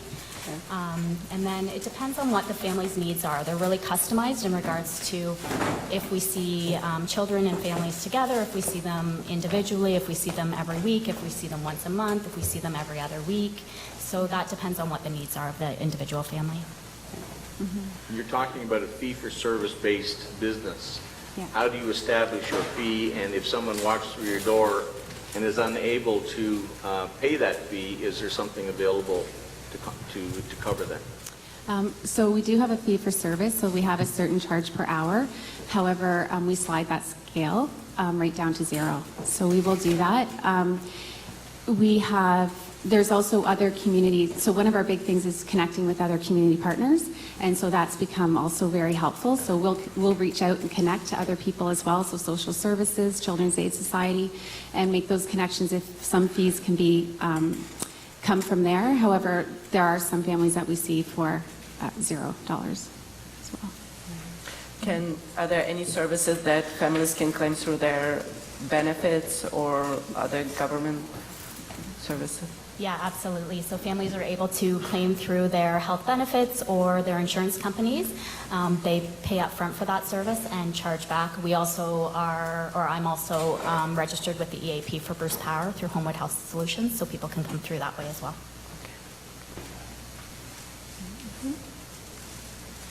You were talking about bridging your service between public and private. There's a lot of counseling service available through the family health teams and the medical community within the area. Can you fill us in on that space in between? I think that we can complement each other's services, and I think that we already do that. We refer to public services, and public services refer back to us. I don't have time for my question.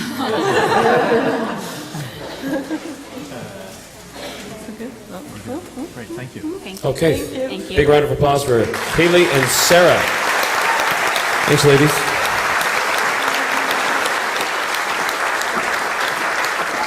All righty. Well, it was very nicely done by all of ours. You've now met all of our 7 entrepreneurs, okay? And this year's the very first Hawk's Nest, okay? So what do we think? Good?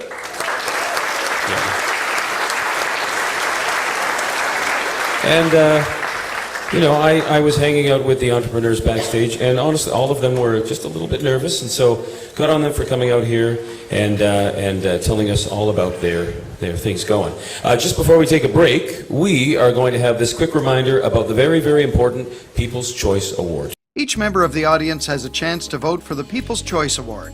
$5 from each ticket has gone into a pot and will be awarded to the entrepreneur with the most votes. Your ticket for tonight has a tear-off stub labeled People's Choice with the numbers 1 through 7. Please circle the number of the entrepreneur you wish to award the People's Choice Award. Here is a list to remind you.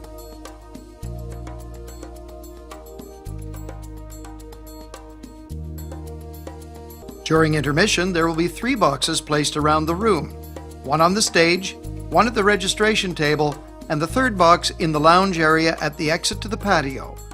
Please place your ticket stub in one of the boxes. Following the intermission, the ticket stubs will be counted, and the entrepreneur with the most ballots will win the People's Choice Award. Okay, great, thank you. So we are going to take a break now. As you can imagine, our Hawks here have a great amount of considering and debating and chit-chatting to do, so we're going to take a nice full 20 minutes, give yourself a chance to stretch, enjoy the outside, walk around a bit, and we will come right back here. And don't forget to vote for your People's Choice Awards. We'll see you in 20 minutes. Thank you. Ladies and gentlemen, please welcome back to the stage your host, Dean Holland.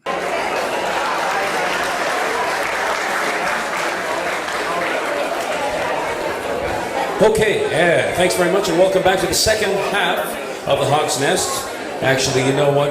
It's not really the second half. We won't keep you here for another 2 hours, I promise. Okay? And by the way, your singing of the alphabet was the best version I've heard all week. You were great. And Patrick, his nose is fine. He survived the mic. It's okay.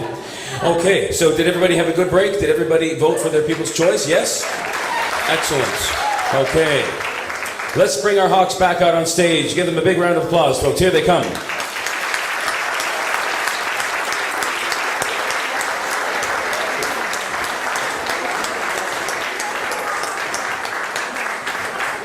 You notice when we bring the Hawks back, we always start with the eye candy? That's the name of his new ice cream coming out. Okay, so we have Ashley and Lesia Chapman, Kevin Kelly, Dr. Bob McFarlane, Tony Selecki, and Sandy Gott. Thank you so much for being here. Well, we asked for a little bit more time, didn't we? 20 minutes was not enough for you folks, was it? We were going to come back and they said, we really need another few minutes. And so we gave them 5, they took 8. Okay, but important 8, I'm sure. One of the things that we allowed them to do, which they have opted for 4 people, or for 4 entrepreneurs, is they have an additional question. And so we would like now to go to that. Let me see here. Oh, and we also want to remind everybody that the Hawks have committed to invest a minimum of $5,000 to one or more of the entrepreneurs tonight. So that means there is a minimum of $25,000 up for grabs in this very room, okay? Which is a huge amount. And before we move on to those questions, we would like to hear from our 4th corporate sponsor, Scotiabank. We're very community oriented. We love to work with the community and support the community anywhere, anyhow we can. Small business is a huge part of Scotiabank, and we're really promoting small business and entrepreneurship. Hawk's Nest is exciting. It's something new. It's drawing on small business and promoting entrepreneurship and people starting out. We are open for business. We have some great programs available under small business. We can get the business up and running. Thank you very much to Scotiabank. Okay, now if we could get our ladies up here from Best Friends Bakery, if they could come up on stage, please. The Hawks have an additional question for you. And remember to stand as close to that mic as if it were a donut, okay? Please.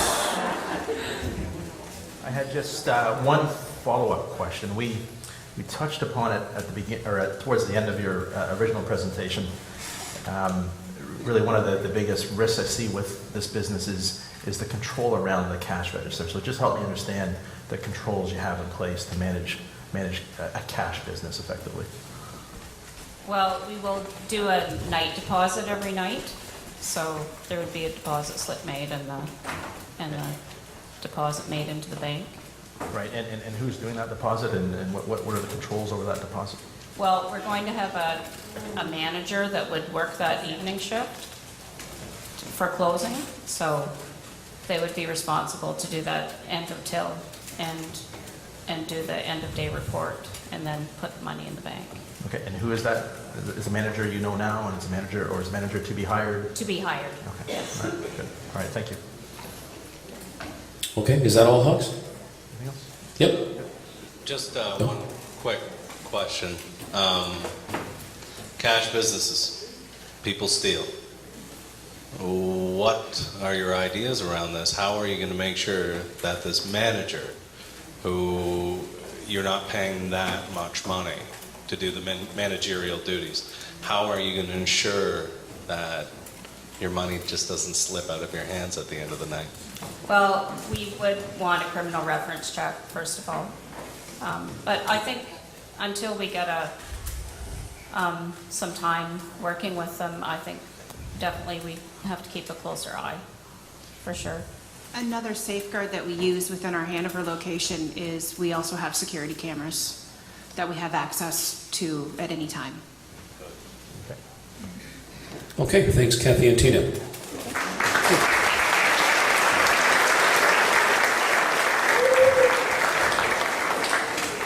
The Hawks would now like to talk briefly to Renata from the Halliday House. So Renata, if you could come up on stage, please.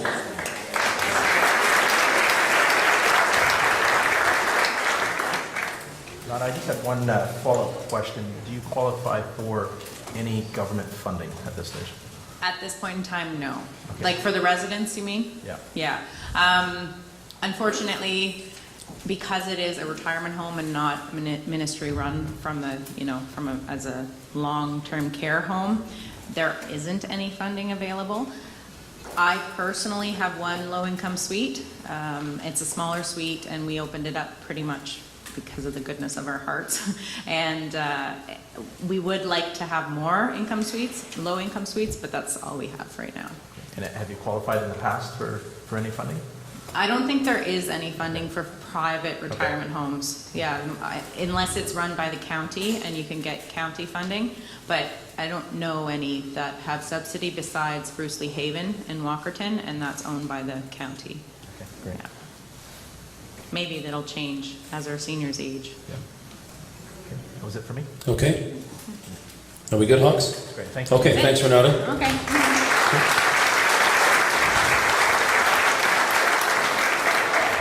Okay, the Hawks would like to speak to Ellie Ward from No Nuts About Us, please. Hello. Hello.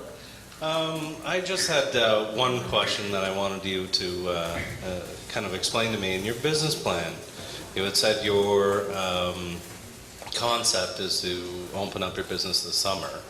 But you had a kind of a proviso in there that if it was not making you money a year after, you would want to shut down the business. Can you explain that a little bit? Why that would be the situation with this business? When I was creating the business plan, it was suggested in the program that I was using that we write some kind of exit strategy just in case something was happening, then we would have an exit strategy. But after putting that in there, I was thinking about it further, and I thought that after 1 year is a little bit preemptive to say something like that, so I would definitely extend that. Okay, that's very comforting to hear, because this is such a personal issue with you. It's something you obviously believe in, and is part of the biggest loves of your life, which are your children. And I thought that was odd, but yes. Now I understand. Thank you very much. Thank you. Okay, Hawks? We're good? Okay, thanks, Ellie.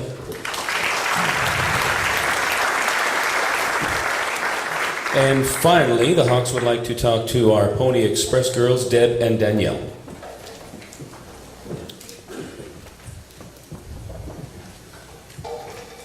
Can I ask you a question about your website, your current website? Do you have any plans for it?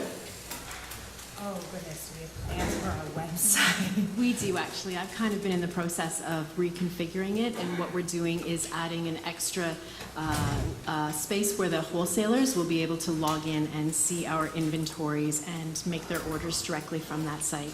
So unlike our competitors who are taking, you're calling them up and they're doing orders on pen and paper, we really want them to have an idea of what our current inventory is, what their discounts are from the volumes that they're purchasing, when they're going to have them, and what the shipping costs are going to be for them.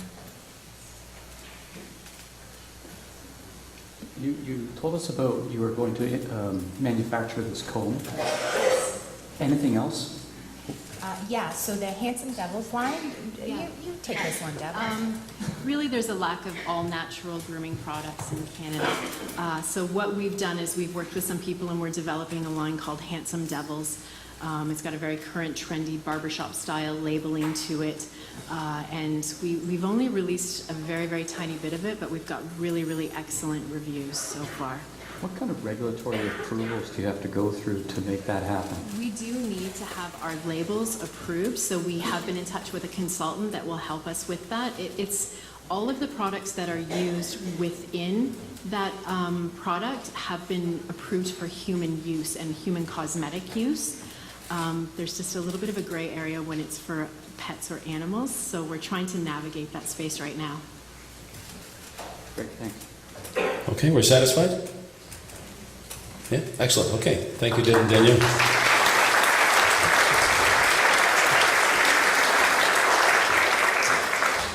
Which now brings us to the moment that we are all here for, and that is that it is now time to invest. Hawks, and so we are now going to bring forward each of our entrepreneurs one at a time, or as teams, and so that you can make your investments known and your comments, okay? And you see, and yeah, any feedback that you want to give, any guidelines, that type of thing. Okay, so we're going to welcome to the stage, once again, Kathy and Tina, pitching their business, Best Friends. Let's start with you so the Hawks can get started. Here we go.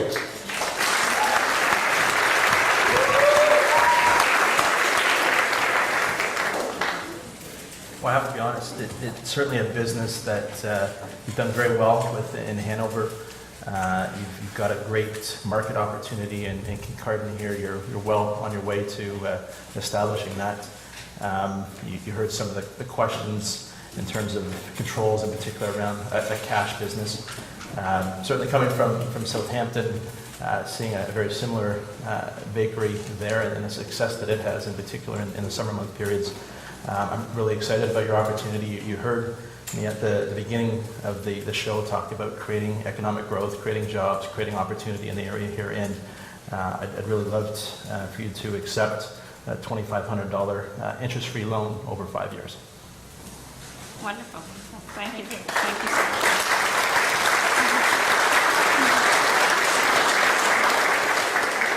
I'd like to jump in this one as well. I think I'm coming from a community where we had one or two great bake shops that disappeared, and I must admit you ladies put together a quality product that we received. And I must admit we did snack a little bit back in the quiet room, so to speak. So. And maybe, and I'm projecting this forward a little bit, that you might even look a little further to the east and south, maybe to Mount Forest for another opportunity as well.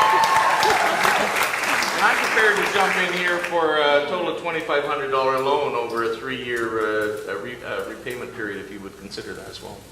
Absolutely. That would be great. Thank you. I would do the same. $2,500, 3 years. That's a lot. Okay. Thank you. Now we know who likes donuts. You've got to do a deal with Chapman's for ice cream as well. Okay.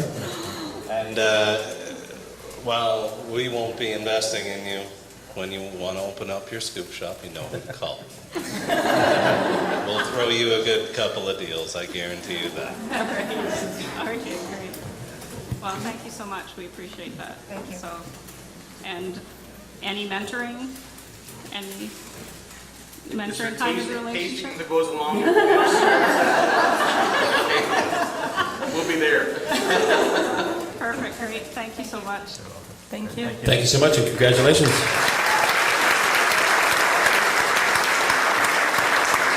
I don't know, Bob. Bob seems very keen about it. I think I see some donut pieces in that mustache of yours. It's good that you know a good dentist, eh? Got that like that. Yeah, we got that. Okay, we are now going to bring out Renata pitching the Halliday House Seniors Lodge. Come on out, Renata.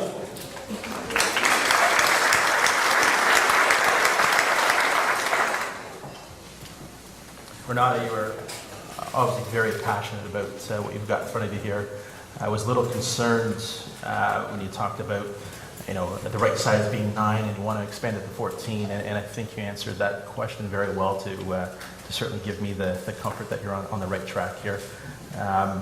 And it's an area that I think is in great need for our local areas here, and a business that I think will do well in the long run. And now you're looking to expand, and I'm willing to offer you a $2,500 grant this evening. Perfect. Thank you.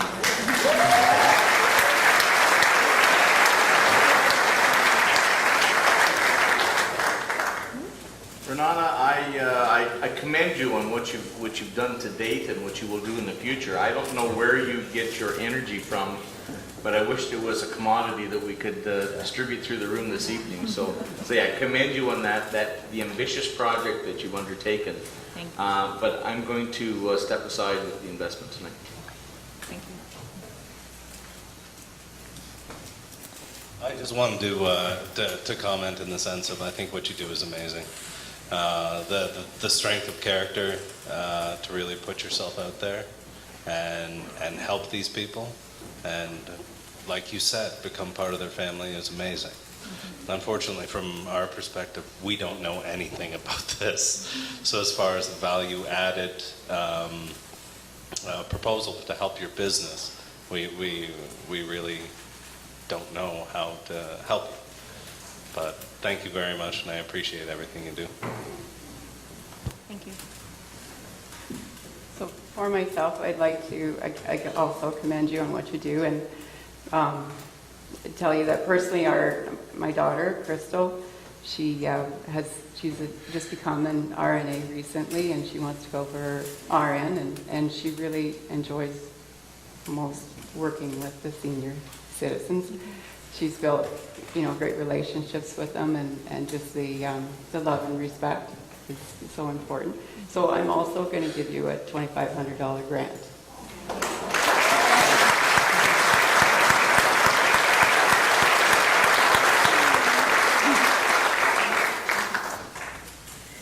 Are we allowed to hug after? Thank you. I say we're not going to. Thank you.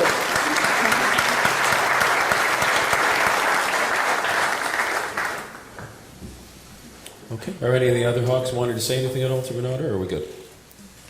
I'm really pleased with what you're doing. It's an exciting progress, direction to go in. I think you've got a good plan. I know nothing about this business, but I'm out. Thank you. You're welcome. Congratulations. Okay, thank you very much. Congratulations to Renata. Okay, now we need Ellie Ward to come on up, who is pitching No Nuts About Us.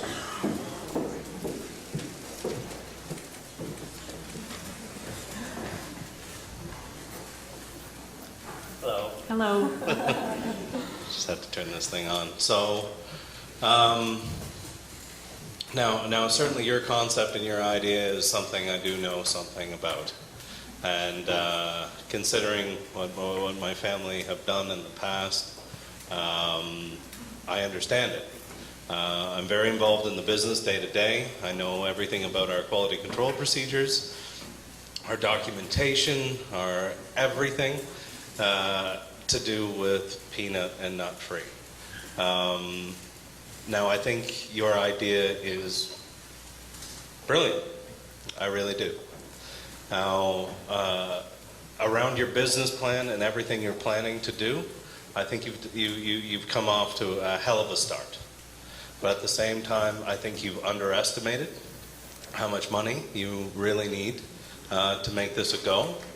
But at the same time, I have to say, the chances of your success are very high.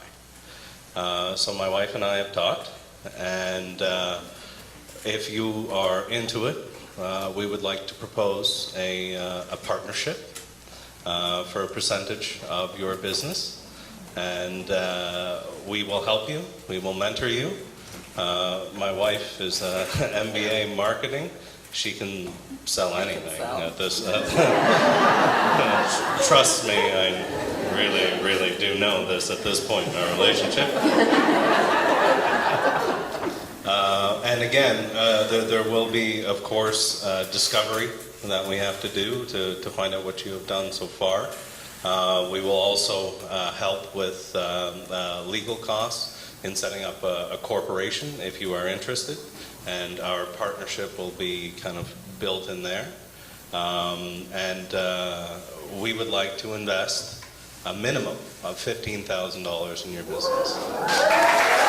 Thank you so much.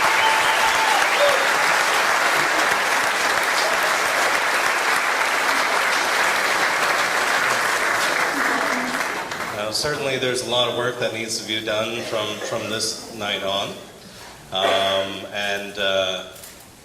I don't think that's all the good news that you're going to get tonight. Tony? No, I just wanted to say that I think Ashley's right that you've underestimated what it will take to get started, but I think you didn't state really clearly. You've also hugely underestimated how big this business can be.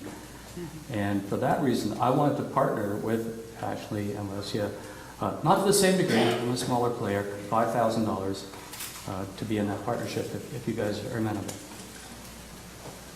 Well, we'll have to work all these details out later. But what I really want to know is, can you bake any donuts for me? We'll have that covered from another angle. But thank you very much, Ellie. After this, we'll give you all of our contact information, and we'll figure out the structure if you are interested. Are you interested in a partnership with us? Yes, I am, very much. Thank you. Wonderful. Thank you. Thank you. Thank you. Ellie, you've got some great offers on the table here. I think you really consider them seriously here. You've got some amazing entrepreneurs here that can help you. It's just an area that I don't know a lot about. You've got expertise here to help you out and go for it. I think, Ellie, from my standpoint, I'm a little out of my league when it comes to this, but I think this is just a starting point, and it's only up from here. Yeah, I agree. You've got a great concept, great idea, and you have all the best support that you can have. So, good luck. Great. Thank you so much. Congratulations to Ellie Ward.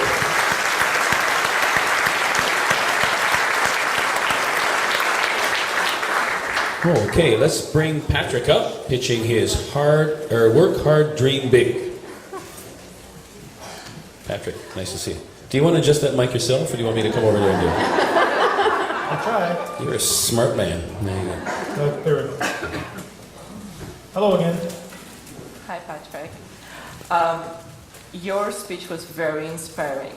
I think everybody will agree with me that we were not prepared for that. We were pleasantly surprised. From my perspective from marketing industry, I truly think your focus on more merchandise is completely off. Simply because in day-to-day business, everywhere it goes as a giveaway. You can't expect to come any income really truly come from that, anything relevant or significant. But truly hope that you will find contacts and network to push yourself into those schools. Networking seems to be very crucial to this business. We don't know how you're going to do it, but we hope you will. Thank you. Patrick, I echo the same comments. It was obviously something you're very passionate about. You've lived it, and you want to pass that on, which is amazing. I think you need to do a bit more research as to how you break those barriers, how you get into the schools, as you get through that administration, and do some more research there. It's going to require some of your own time devoted to that. If you're really passionate about growing this to a nationwide consulting practice, then you've got to start small. You got to break those barriers. You got to understand the admin and go from there. So take a bit more time, focus on what that means, and continue to carry that passion. It's amazing. I will. Thank you. And Patrick, I think from my perspective, I would echo Kevin here. I think what you need to do is to turn around and get into, if you're looking at school systems to start with, somehow or another get your foot in the door to try and create a quality reference, that you utilize that to market yourself down the road. And I question the sustainability of what you're doing. I know you've talked about turning around and trying to get back into school systems or whatever on a twice or every 2 years to turn around and make that happen. You need to have those references there, people that work for you along the way, and that may involve doing a few talks with no remuneration whatsoever, just to get your foot in the door. So I'm going to stand aside on any investment. Great, thank you.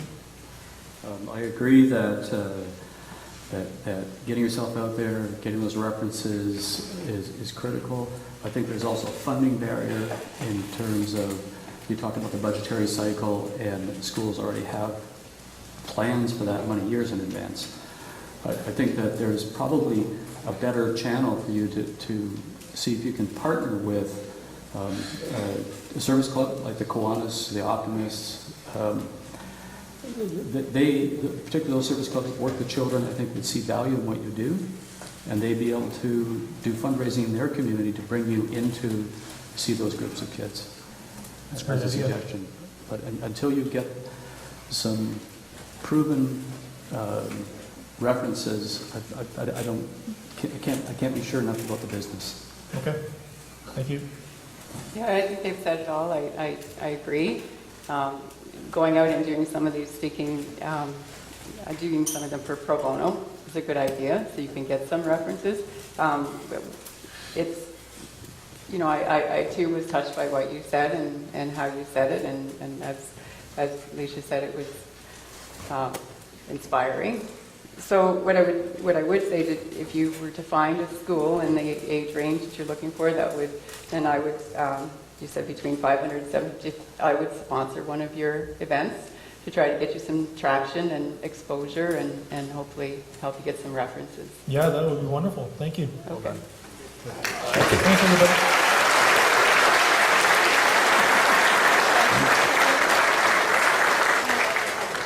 You're not done yet. Well, my wife put it very eloquently, and I think you really believe in what you're doing. You have a hell of a character to you. You can just tell that by meeting. While we are not interested in investing in monetarily wise, I will give you my business card after this, and I think I can strike up a deal to, at the very least, get you part of the tools you need to start putting yourself out there and doing that. I have a friend who should be able to donate some microphone, speaker, very simple PA system. So at the very least, when you search out these contracts, you're ready to go. That would be wonderful. Thank you very much. Thanks, everybody. Big round of applause for Patrick. Okay, now we're going to bring Melinda Lifeso, who was pitching the Chelsea Daycare. Come on out, Melinda.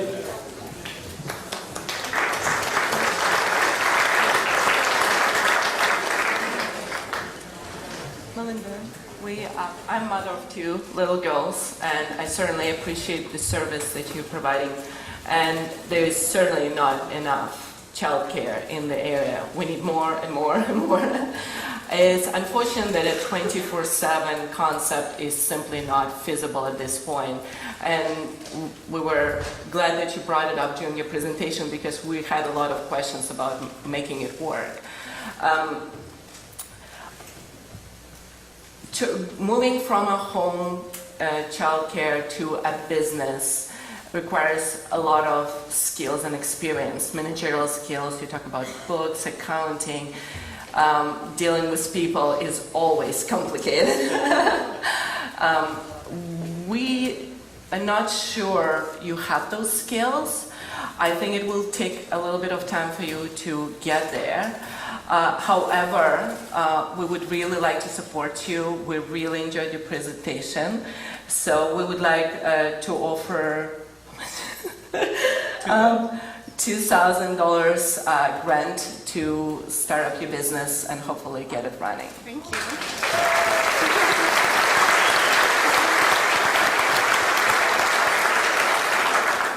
Yeah, my advice would be take that $2,000, figure out what your business plan really looks like. I think you're at a bit of a crossroads now. How quickly do I grow? Where do I grow?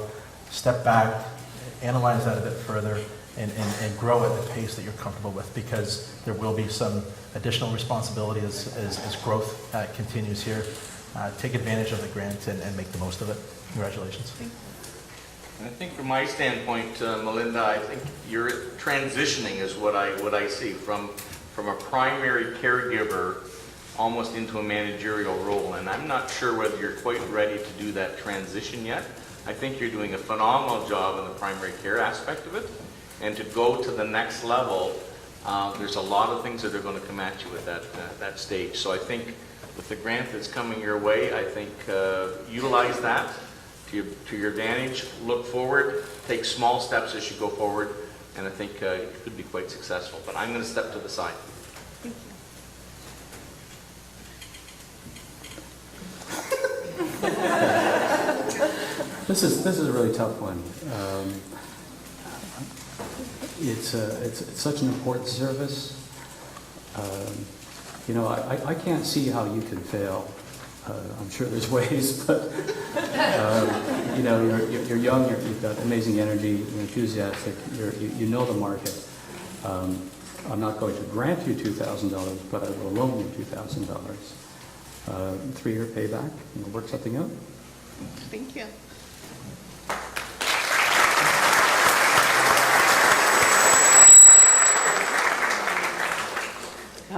Like commend you for what you're doing too. It is very, very important work.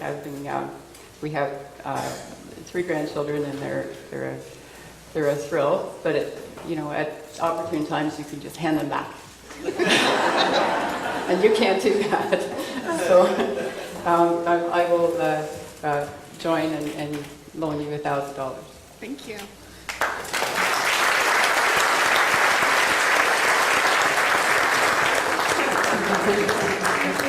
Congratulations. Thank you. Congratulations, Melinda. Okay, now we're going to ask Deb and Danielle, pitching their Summer Valley distribution, to come on up here to the stage. Or Pony Express Rail Service. Okay.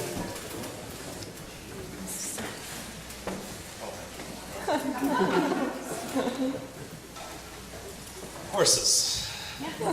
Big teeth. Scary. My 4-year-old doesn't think that, but I do.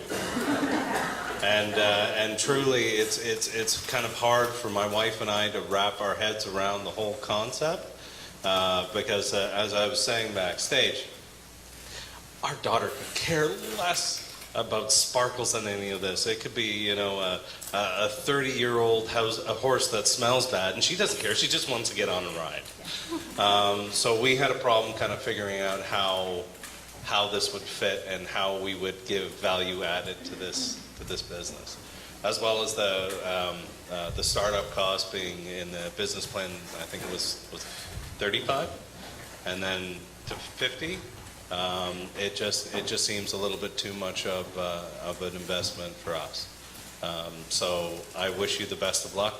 I hope it goes well, but we won't be investing. Thank you for your time this evening. You've obviously invested quite a bit of your own equity in taking this business to where it is today. I understand donuts. I understand old folks' homes. I understand daycare centers. But I've got a 12-year-old son and a 15-year-old son. It's just not an area that I understand enough in. But I wish you all the luck, and I'm going to have to take a pass this evening. Thank you. You're welcome. And ladies, I commend you on the manufacturing component and buy, sell Canadian. For that, I tip my hat to both of you. When it comes to the horse business, I know very little. Cattle business, I tend to know a little bit more of.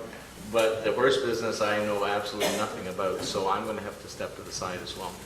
Thank you. I obviously, we manufacture stuff in Canada, but it's very, very difficult business to be in. I don't see that it's a good business for you to be in, frankly. I think that the importing distribution should work, and it's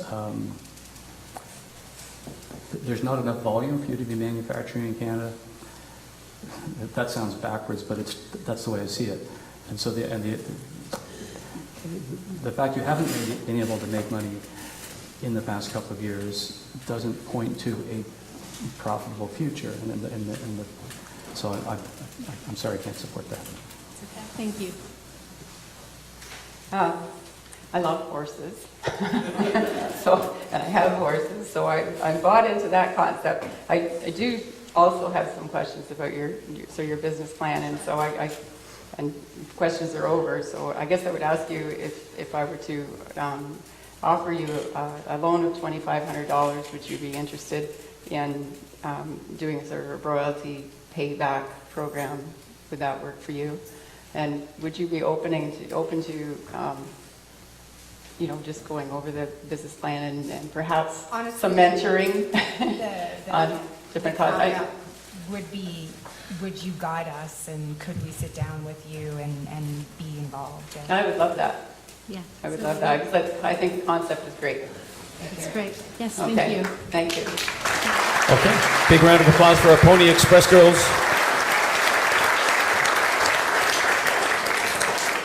And finally, we're going to bring Kaylee and Sarah pitching Penetangor Wellness. Come on up to the stage, ladies.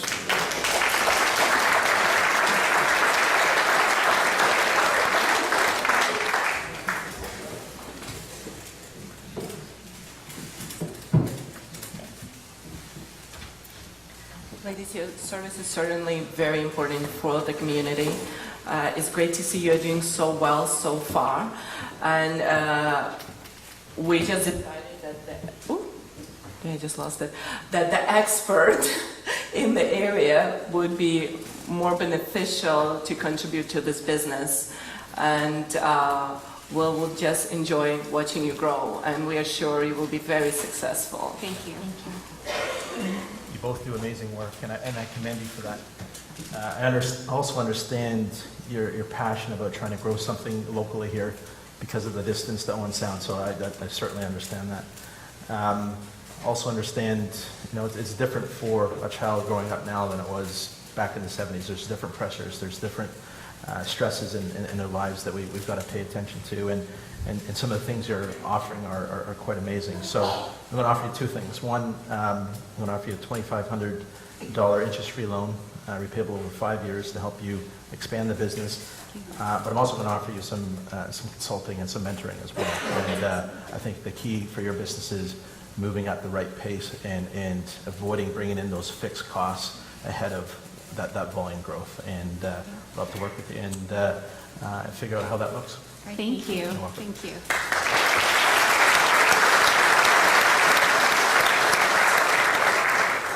Ladies, I admire what you bring to the table, and that this is very closely associated with what we do and what a few of us are involved in the Mount Forest area.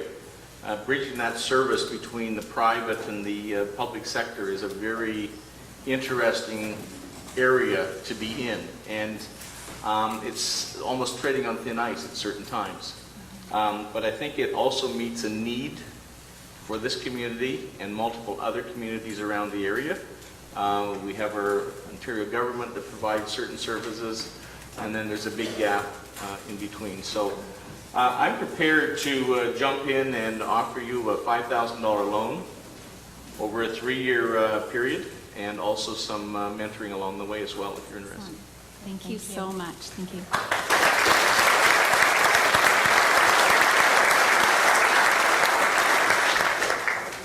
I'm not going to invest in your business. I think you've got, you hardly need investors, really. You've got such a great spot here. I think that one of the core secrets to your success will be maintaining those partnerships with the other services, keeping that two-way referrals going. As you're hearing, I mean, it's a tricky place to be in, but again, it's filling such an important gap, and you guys know this community. Thank you. Thanks. I also will leave this to the experts who are going to mentor you and do such a great job. I wish you all the best. I think your work is very, very valuable, and I thank you. Thank you very much. Thank you. Thank you. Congratulations, Kaylee and Sarah.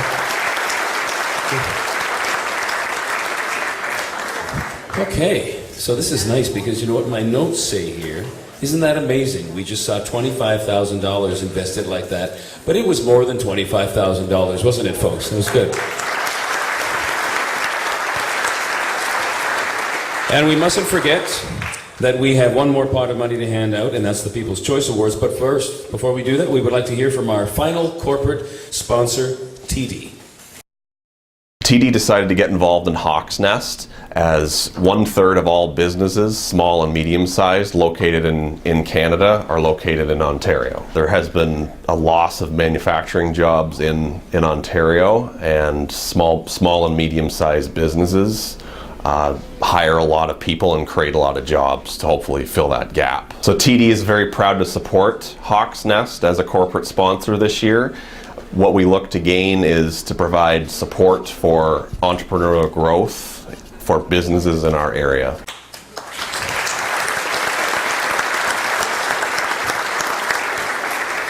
And a very special thank you to all of our sponsors tonight. They are highlighted in your events program. And a project like this, as you can imagine, would not be possible without their support. So let's recognize them one more time collectively with a round of applause, please.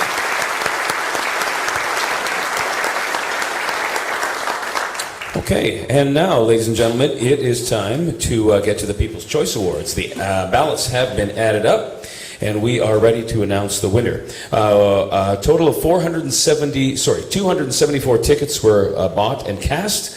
That comes to a total of 1,370. We also have thrown into the pot $500 worth of credit of advertising on Bayshore Broadcasting. And also, Blackburn Radio has also given a certificate of $1,600 worth of time on their station. So, big round of applause there.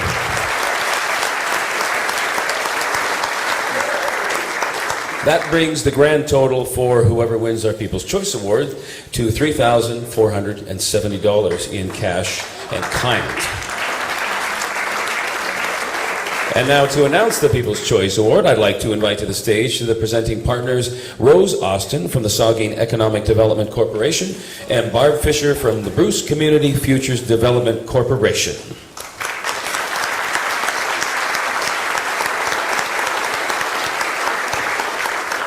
Thank you. Thank you everyone for coming, and thank you all for voting. It was very close, but the winner of the People's Choice Award is Renata Petro with Holiday House.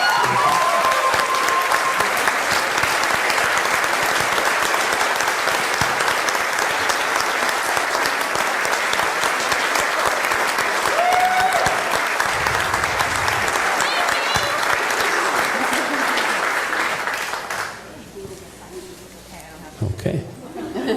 Congratulations, Renata. And congratulations to all the entrepreneurs tonight. I think you ladies have a little bit more business, though, to do on stage, do you not? Yes? I have the honor of introducing two guests here tonight. They are a funding body for the Community Futures Development Corporations, of which Rose and I are general managers of.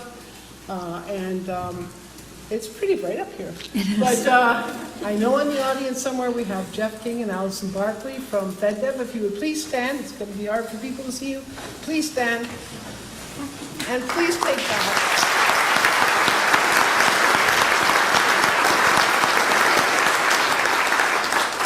And please take back to our federal development offices our many thanks for believing in what we were doing tonight.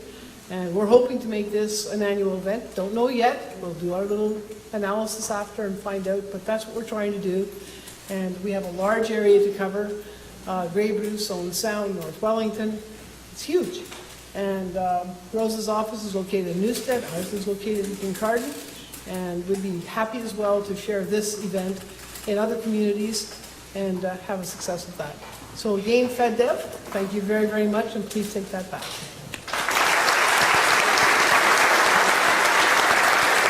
We would not be here tonight if we did not have these 6 wonderful people here acting as our hawks. And with their entrepreneurial spirit and understanding the economic development of small business within our community and the creation and the maintaining of jobs within our community, we wouldn't have jobs and we wouldn't be able to do this here tonight. So I thank these people from the bottom of our hearts for everything they do and for being here tonight.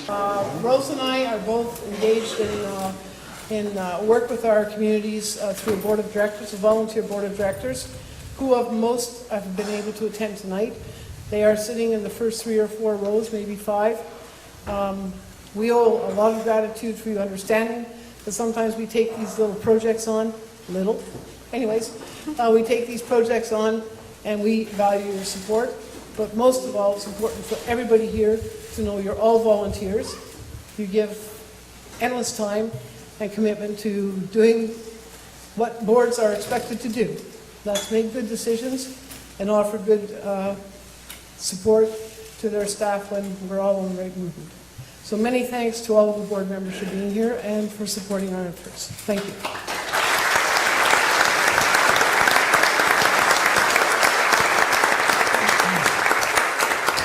So in addition to the folks that Rose and Barb highlighted, we also have many, many other people in our program that we hope that you'll take the time to look through if you haven't already. We did have a couple of small omissions that we wanted to just draw attention to. Smitty's Fine Furniture in Hanover, they made our set look beautiful here for the Hawks and gave us all the furniture, so we wish to thank them.